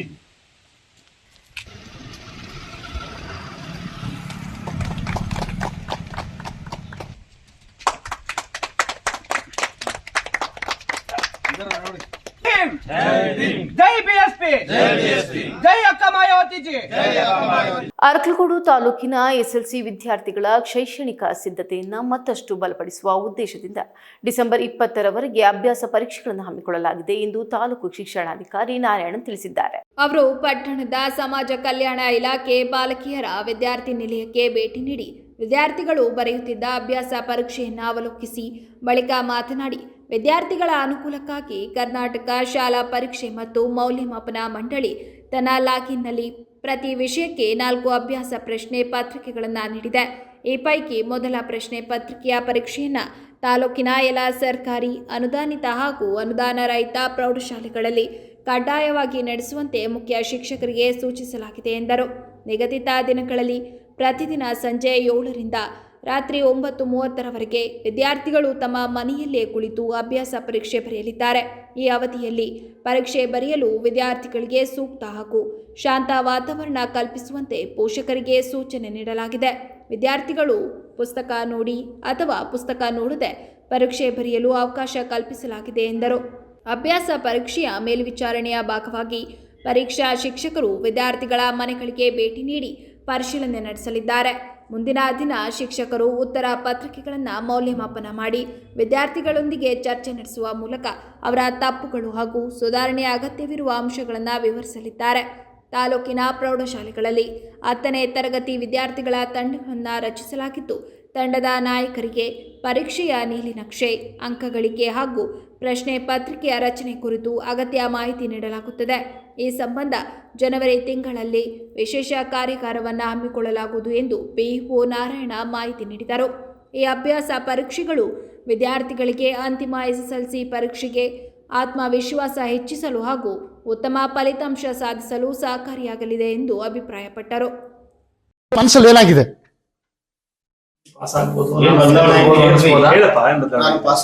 ಈಗ ಆ ಕಾರ್ಯಕ್ರಮ ನಾವು ಮಾಡಿದ್ವಲ್ಲ, ಅದರ ಎಫೆಕ್ಟ್ ಏನ್ ಅನಿಸ್ತಾ ಇದೆ ನಿನಗೆ? Yes, very good. ನಾನು ಪಾಸ್ ಆಗ್ಬೋದು ಅಲ್ವಾ? Yes, motivation. ನಾವು ಯಾರೂ ದಡ್ರಲ್ಲ. ನಾನು ಕೂಡ SSLCಯಲ್ಲಿ ಮಕ್ಕಳ, ನಾನು ಕೂಡ 280 ಮಾರ್ಕ್ಸ್ ಅಷ್ಟೇ ತಗೊಂಡಿರೋದು. 280 ಮಾರ್ಕ್ಸ್ SSLCಯಲ್ಲಿ. PUCಯಲ್ಲಿ 336. ಪದವಿಯಲ್ಲಿ ನಾನು ಇಡೀ ಯೂನಿವರ್ಸಿಟಿಗೆ 5ನೇ ರ್ಯಾಂಕು. ಅಂದರೆ ನನಗೆ ಓದಬೇಕು ಅನ್ನುವ ಮನಸ್ಸು ಸೃಷ್ಟಿಯಾದದ್ದು ಪದವಿ ಹಂತದಿಂದ ನಂತರ. ಅಂದರೆ ಓದುವ ಛಲ, ಓದುವ ಹಠ ಮನುಷ್ಯನಿಗೆ ಯಾವುದೋ ಒಂದು ಸಂದರ್ಭಕ್ಕೆ ಬರುತ್ತೆ. ವರ್ಷದ ಶೈಕ್ಷಣಿಕ ಸಾಲಿನಲ್ಲಿ ಅತ್ಯಂತ ಒಳ್ಳೆಯ ಸ್ಥಾನಕ್ಕೆ ಕೊಂಡೋದಂತಹ ಪುಟಾಣಿ ಮಕ್ಕಳು ನಿಮ್ಮ ಜೊತೆಗೆ ಇದ್ದಾರೆ. ಸೊ ನನಗನ್ಸುತ್ತೆ ಈ ವರ್ಷ ಪರೀಕ್ಷೆ ಇನ್ನೂ ಸುಲಭವಾಗಿದೆ. ಯಾಕೆ ಸುಲಭವಾಗಿದೆ ಅಂತ ಅಂದರೆ, ಈಗಾಗಲೇ ನಿಮಗೆ 4 ಅಭ್ಯಾಸದ ಪ್ರಶ್ನೆ ಪತ್ರಿಕೆಗಳನ್ನು ಮಂಡಳಿಯವರು ಕೊಟ್ಟಿದ್ದಾರೆ. ಆ ಮಂಡಳಿಯವರು ಕೊಟ್ಟಿರುವಂಥ ಅಭ್ಯಾಸದ ಪ್ರಶ್ನೆ ಪತ್ರಿಕೆಯಲ್ಲಿ ಈಗ ಒಂದು ಪರೀಕ್ಷೆಯನ್ನು ಆಲ್ರೆಡಿ ನೀವು ಬರೆದ್ಬಿಟ್ಟಿದ್ದೀರಿ ರಾತ್ರಿ ಸಮಯದಲ್ಲಿ. ಅನುಭವ ಹೆಚ್ಚಾಗ್ತಾ ಇದೆ. ಬರಿತಾ ನಾನು ಪರೀಕ್ಷೆಯನ್ನು ಹೇಗೆ ಫೇಸ್ ಮಾಡ್ಬೋದು, ಅದು ಎಷ್ಟು ಸುಲಭ ಅನ್ನೋವಂಥದ್ದು ನಿಮಗೆ ಗೊತ್ತಾಗ್ತದೆ. ಸೊ ಈಗ ನೆಕ್ಸ್ಟ್ 22ನೇ ತಾರೀಕಿಂದ ನೀವು 2ನೇ ಅಭ್ಯಾಸದ ಪ್ರಶ್ನೆ ಪತ್ರಿಕೆಯನ್ನು ಬೆಳಗ್ಗೆ 5:00ವರೆಗೆ ಬರೀತೀರಿ. ಎಷ್ಟೊತ್ತಿನಲ್ಲಿ? ಬೆಳಗ್ಗೆ 5:30 7 ಗಂಟೆವರೆಗೆ ಬರೀತೀರಿ. ಅದರದ್ದು ಟೈಮ್ ಟೇಬಲ್ ಈಗ ಆಲ್ರೆಡಿ ನಮ್ಮ ನೋಡಲ್ ಆಫೀಸರ್ ರೆಡಿ ಮಾಡಿದ್ದಾರೆ. 22ರಿಂದ 27ರವರೆಗೆ 6 ದಿನಗಳ ಕಾಲ ಬೆಳಗ್ಗೆ 5:00ವರೆಗೆ ಒಂದು ಪರೀಕ್ಷೆಯನ್ನು ಬರೀತೀರಿ. ನೋಡಿಕೊಂಡು ಅಥವಾ ನೋಡದೆ ಹೇಗಾದರೂ ಸರಿ ಪ್ರಾಕ್ಟೀಸ್ ಆಗಿ. ಇನ್ನು 29, 30, 31 ಈ 3 ದಿನಗಳು 2 ಅಭ್ಯಾಸ ಪತ್ರಿಕೆಗಳಿದೆಯಲ್ಲ, ಒಟ್ಟು 4 ಕೊಟ್ಟಿದ್ದಾರೆ ಮಂಡಳಿಯಿಂದ. ಆ 4ರಲ್ಲಿ ಈ 2 ಪ್ರಶ್ನೆ ಪತ್ರಿಕೆಗಳನ್ನು ಚೆನ್ನಾಗಿ ಅಭ್ಯಾಸ ಮಾಡಿ, ಈ ಪ್ರಶ್ನೆಗೆ ಈ ಥರದ್ದು ಬರೀಬೋದು ಅಂತ ಹೇಳಿ, ಹೌದಲ್ವಾ? 2ನೇದು ಇನ್ನೊಂದು ಮುಂದುವರೆದು ಏನು ಮಾಡ್ತಾ ಇದ್ದೀವಿ ಮಕ್ಕಳು, ಜಾನ್ವರಿ ತಿಂಗಳಲ್ಲಿ ಒಂದು ಯೋಜನೆಯನ್ನು ಮಾಡಿದ್ದೀವಿ. ಏನಂತ ಅಂದರೆ, ಬೋರ್ಡಿಂದ ನಿಮಗೆ ಸ್ಟೂಡೆಂಟ್ ಪ್ರೊಫೈಲ್ ಅಂತ ಹೇಳಿ ನೆಟ್ಟಲ್ಲಿದೆ. ಬೋರ್ಡ್ ಸ್ಟೂಡೆಂಟ್ ಕಾರ್ನರ್ ಅಂತ ಮಕ್ಕಳು ನೀವು ಮೊಬೈಲೆಲ್ಲ ನೋಡ್ಬೋದು, ಅಥವಾ ಟೀಚರ್ ನಿಮ್ಗೆ ಹೇಳ್ಕೊಡ್ತಾರೆ. ಸ್ಟೂಡೆಂಟ್ ಕಾರ್ನರ್ ಅಂತ, ಅಲ್ಲಿ 100ಕ್ಕೆ 100 ಮಾರ್ಕ್ಸ್ ತಗೊಂಡಿದ್ದಾರಲ್ಲ ಮಕ್ಕಳು ಬೋರ್ಡಲ್ಲಿ. ಆ ಉತ್ತರ ಪತ್ರಿಕೆಗಳನ್ನು ಡೌನ್ಲೋಡ್ ಮಾಡಿದ್ದಾರೆ. ನೀವು ಅದನ್ನೆಲ್ಲ ನೀವು ಪಡ್ಕೊಂಡ್ರೆ ನೀವೀಗ ಬರೆಯೋವಂಥದ್ದು ಮತ್ತು 100ಕ್ಕೆ 100 ಹೆಂಗೆ ತಗೋಬೇಕು ಅನ್ನೋವಂಥದ್ದನ್ನು ನೀವು ನೋಡ್ಕೋಬೋದು. ಸೊ ಹಾಗಾಗಿ ಅದನ್ನು ಸ್ವಲ್ಪ ಸಪೋರ್ಟ್ ಮಾಡಿ, ಅದನ್ನು ಸ್ವಲ್ಪ ಸಪೋರ್ಟ್ ಮಾಡಿ ಅವರಿಗೆ.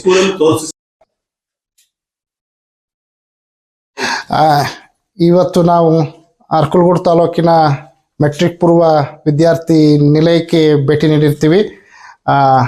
ಭಾಳ ಮುಖ್ಯವಾಗಿ ಮಂಡಳಿಯಿಂದ 4 ಅಭ್ಯಾಸದ ಪ್ರಶ್ನೆ ಪತ್ರಿಕೆಗಳನ್ನು ನಮಗೆ ಬಿಟ್ಟಿರ್ತಾರೆ, ಇಂಟರ್ನೆಟ್ಟಲ್ಲಿ ಬಿಟ್ಟಿರ್ತಾರೆ. ನಮ್ಮ ಮಕ್ಕಳಿಗೆ ಅನುಕೂಲ ಆಗಬೇಕು ಅನ್ನುವಂತಹ ಸದಾಶಯವನ್ನು ಇಟ್ಕೊಂಡು ರಾತ್ರಿ ಸಮಯದಲ್ಲಿ ಮಕ್ಕಳು 7ರಿಂದ 9:30ರವರೆಗೆ ಅಭ್ಯಾಸದ ಪ್ರಶ್ನೆ ಪತ್ರಿಕೆಗಳನ್ನು ನೋಡಿಯೂ ಅಥವಾ ನೋಡದೆಯೋ ಪ್ರಶ್ನೆ ಪತ್ರಿಕೆಗಳನ್ನು ಮಾಡಲಿ ಅನ್ನುವಂತಹ ಆಶಯವನ್ನು ಇಟ್ಕೊಂಡು ನಾವು ಇವತ್ತು ಅರಕಲಗೂಡು ತಾಲೂಕಿನಾದ್ಯಂತ ಮಾಡ್ತಾ ಇದ್ದೀವಿ. ಎಲ್ಲ ಶಿಕ್ಷಕರು, ಮುಖ್ಯೋಪಾಧ್ಯಾಯರು ಎಲ್ಲರೂ ಕೂಡ ರಾತ್ರಿ ಸಮಯದಲ್ಲಿ ಮನೆ ಭೇಟಿಗಳನ್ನು ಮಾಡಿ ಮಕ್ಕಳ ಪರೀಕ್ಷೆಯನ್ನು ಪರಿಶೀಲಿಸ್ತಾ ಇದ್ದಾರೆ. ಇದಲ್ಲದೆ 2ನೇ ಹಂತದಲ್ಲಿ ಪರೀಕ್ಷೆಯ ಫಲಿತಾಂಶವನ್ನು ಹೆಚ್ಚು ಮಾಡಬೇಕು ಅನ್ನುವಂಥ ಕಾರಣಕ್ಕಾಗಿ 22ರಿಂದ 27ನೇ ತಾರೀಕಿನವರೆಗೆ ಬೆಳಗ್ಗೆ 5:30ರಿಂದ 7 ಗಂಟೆಯವರೆಗೆ 2ನೇ ಅಭ್ಯಾಸದ ಪ್ರಶ್ನೆ ಪತ್ರಿಕೆಗಳನ್ನು ನಾವು ಅಭ್ಯಾಸ ಮಾಡಿಸ್ತಾ ಇದ್ದೀವಿ. ಇದನ್ನು ಮಕ್ಕಳು ಪರೀಕ್ಷೆಯನ್ನು ನೋಡಿ ಅಥವಾ ನೋಡ್ದೇನೋ ಪ್ರಾಕ್ಟೀಸ್ ಮಾಡ್ತಾ ಹೋಗ್ತಾರೆ. ಇನ್ನು 2 ಅಭ್ಯಾಸದ ಪ್ರಶ್ನೆ ಪತ್ರಿಕೆಗಳನ್ನು 29, 30, 31ನೇ ತಾರೀಕಲ್ಲಿ FA4 ಅಂತೇಳಿ ರೂಪಣಾತ್ಮಕ ಮೌಲ್ಯಮಾಪನ 4 ಅಂತ ಹೇಳಿ ಆಗ್ತದೆ. ಆ 2 ಅಭ್ಯಾಸದ ಪ್ರಶ್ನೆ ಪತ್ರಿಕೆಗಳನ್ನು ಆ 2-3 ದಿನಗಳಲ್ಲಿ ನಾವು ಬರೆಸ್ತಾ ಹೋಗ್ತೀವಿ. ಇದಾದಮೇಲೆ 3 ಪೂರ್ವ ಸಿದ್ಧತಾ ಪರೀಕ್ಷೆಗಳು 10ನೇ ತರಗತಿಯ ಮಕ್ಕಳುಗಳಿಗೆ ಇರ್ತದೆ. ಇದಲ್ಲದೆ ನಾವು 22 ಮತ್ತು 23ನೇ ತಾರೀಕು ನಮ್ಮ ಅರಕಲಗೂಡು ತಾಲೂಕಿನಾದ್ಯಂತ ಇರುವಂತಹ 6 ತಂಡಗಳು, ಪ್ರತಿ ಶಾಲೆಯಿಂದ ನಾವು 6 ತಂಡಗಳನ್ನು 10ನೇ ತರಗತಿಯಲ್ಲಿ ಮಾಡಿದ್ದೀವಿ. ಆ ತಂಡದ ಲೀಡ್ರನ್ನ ನಾವು ಕರೆಸ್ತಾ ಇದ್ದೀವಿ. ಲೀಡ್ರನ್ನ ಕರೆಸಿ ನಾವು ಮಂಡಳಿಯಿಂದ ಕೊಟ್ಟಂತಹ ಏನು ತರಬೇತಿ ಇದೆ ಅದನ್ನು ನೇರವಾಗಿ ಮಕ್ಕಳಿಗೆ ಕೊಡುವಂತಹ ಪ್ರಯತ್ನವನ್ನು ಮಾಡ್ತಾ ಇದ್ದೀವಿ. ಈ ಮೂಲಕ ಈ ಎಲ್ಲ ಚಟುವಟಿಕೆಗಳ ಜೊತೆಗೆ ಒಂದು ಮಾಕ್ ಎಕ್ಸಾಮಿನೇಷನ್ ಅಂತ ಹೇಳಿ SSLCಯ ನಾಮಿನಲ್ ರೋಲ್ ಬಂದ ಮೇಲೆ ಒಂದು ಮಾಕ್ ಎಕ್ಸಾಮಿನೇಷನ್ ಅಂತ ಹೇಳಿ ನಾವು ಮಾಡ್ತಾ ಇದ್ದೀವಿ. ಈ ಎಲ್ಲ ಉಪಕ್ರಮಗಳ ಮೂಲಕ ಅರಕಲಗೂಡು ತಾಲೂಕಿನ ಫಲಿತಾಂಶವನ್ನು ನಾವು ಮೊದಲು ನೋಡಬೇಕು ಅನ್ನುವಂಥ ಆಸೆಯನ್ನು ಹೊಂದಿದ್ದೀವಿ. ಇದಕ್ಕೆ ಮಾನ್ಯ ಶಾಸಕರು, ಜೊತೆಗೆ ಮುಖ್ಯೋಪಾಧ್ಯಾಯರು, ಜನಪ್ರತಿನಿಧಿಗಳು, ಸಮಾಜದಲ್ಲಿ ತಂದೆ ತಾಯಿಗಳು, ಪುಟಾಣಿ ಮಕ್ಕಳು, ಎಸ್ಪೆಷಲಿ ಪುಟಾಣಿ ಮಕ್ಕಳಂತೂ ಈ ವರ್ಷ ತುಂಬ ಉತ್ಸಾಹದಲ್ಲಿ ಭಾಗಿಯಾಗ್ತಾ ಇದ್ದಾರೆ. ತುಂಬ ಚೆನ್ನಾಗಿ ಕೆಲಸಗಳನ್ನು ಮಾಡ್ತಾ ಇದ್ದಾರೆ. ಸೊ ಆ ನಿಟ್ಟಿನಲ್ಲಿ ಒಂದು ಉತ್ತಮವಾದ ಫಲಿತಾಂಶ ನಾವು ನಿರೀಕ್ಷೆ ಮಾಡ್ತಾ ಇದ್ದೀವಿ.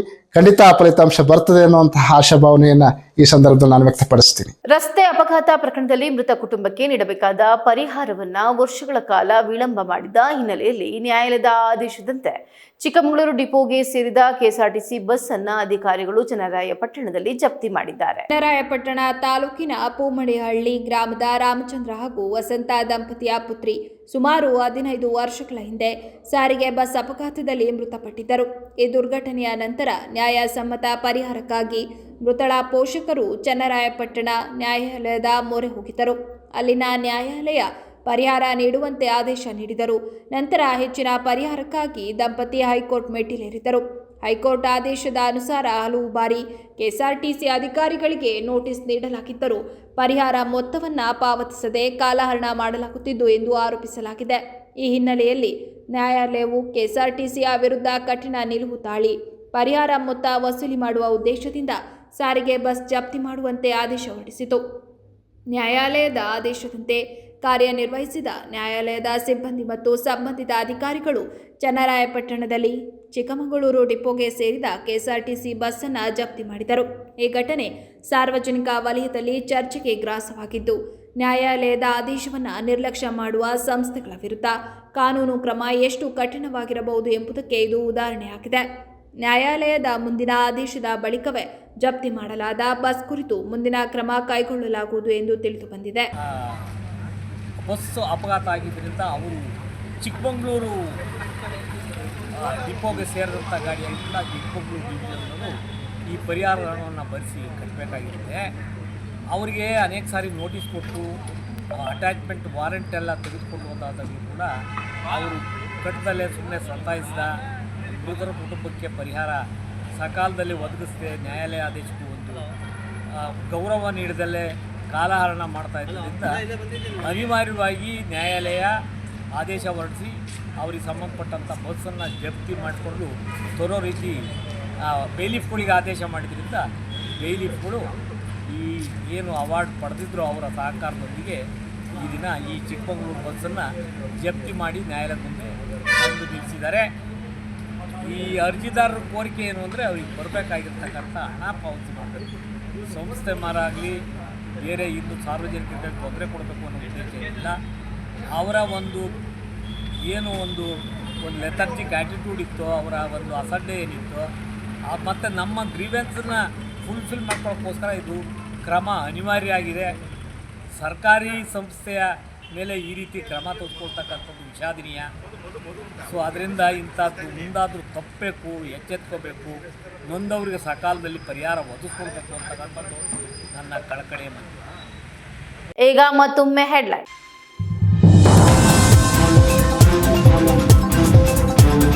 ಬಸ್ ವಿಳಂಬದಿಂದ ಶಾಲೆಗೆ ಬದಲು ಕೆಎಸ್ಆರ್ಟಿಸಿ ಡಿಪೋಗೆ ತೆರಳಿದ ವಿದ್ಯಾರ್ಥಿಗಳು. ನಿಗದಿತ ಸಮಯಕ್ಕೆ ಬಸ್ ಬಾರದ ಹಿನ್ನೆಲೆ ಶಾಲೆಗೆ ತಡವಾಗಿ ಹೋಗುವ ಅನಿವಾರ್ಯತೆ. ಅರೆಹಳ್ಳಿ ಸುತ್ತಮುತ್ತಲ ಗ್ರಾಮಗಳ ವಿದ್ಯಾರ್ಥಿಗಳ ಆಕ್ರೋಶ.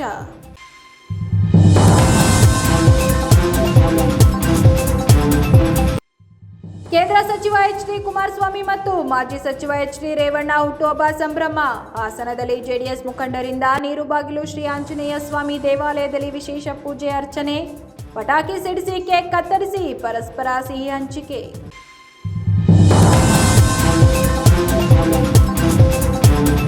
ಹೆಣ್ಣು ಮಕ್ಕಳ ಸುರಕ್ಷತೆ, ಶಿಕ್ಷಣ ಮತ್ತು ಉತ್ತಮ ಭವಿಷ್ಯಕ್ಕೆ ಪೋಷಕರು ಆದ್ಯತೆ ನೀಡಬೇಕು. ಮಕ್ಕಳ ಹಕ್ಕುಗಳ ರಕ್ಷಣೆ ಸಮಾಜದ ಎಲ್ಲರ ಜವಾಬ್ದಾರಿ. ಮಕ್ಕಳ ಹಕ್ಕುಗಳ ಕುರಿತ ತರಬೇತಿ ಕಾರ್ಯಕ್ರಮದಲ್ಲಿ ಡಿಸಿ ಕೆಎಸ್ ಲತಾಕುಮಾರಿ ಕರೆ.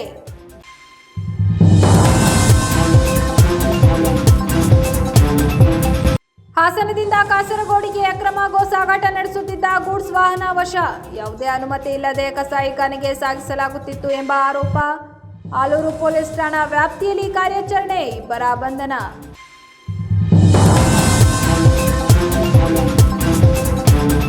ಇದಿಷ್ಟು ಈವರೆಗಿನ ಪ್ರಮುಖ ಸುದ್ದಿಗಳು. ಸಮಗ್ರ ಸುದ್ದಿಗಳಿಗಾಗಿ ನೋಡ್ತಾ ಇರಿ ಪಬ್ಲಿಕ್ ಎಕ್ಸ್‌ಪ್ರೆಸ್ ಕನ್ನಡ. ಪಯಣ ನಿಮ್ಮೊಂದಿಗೆ.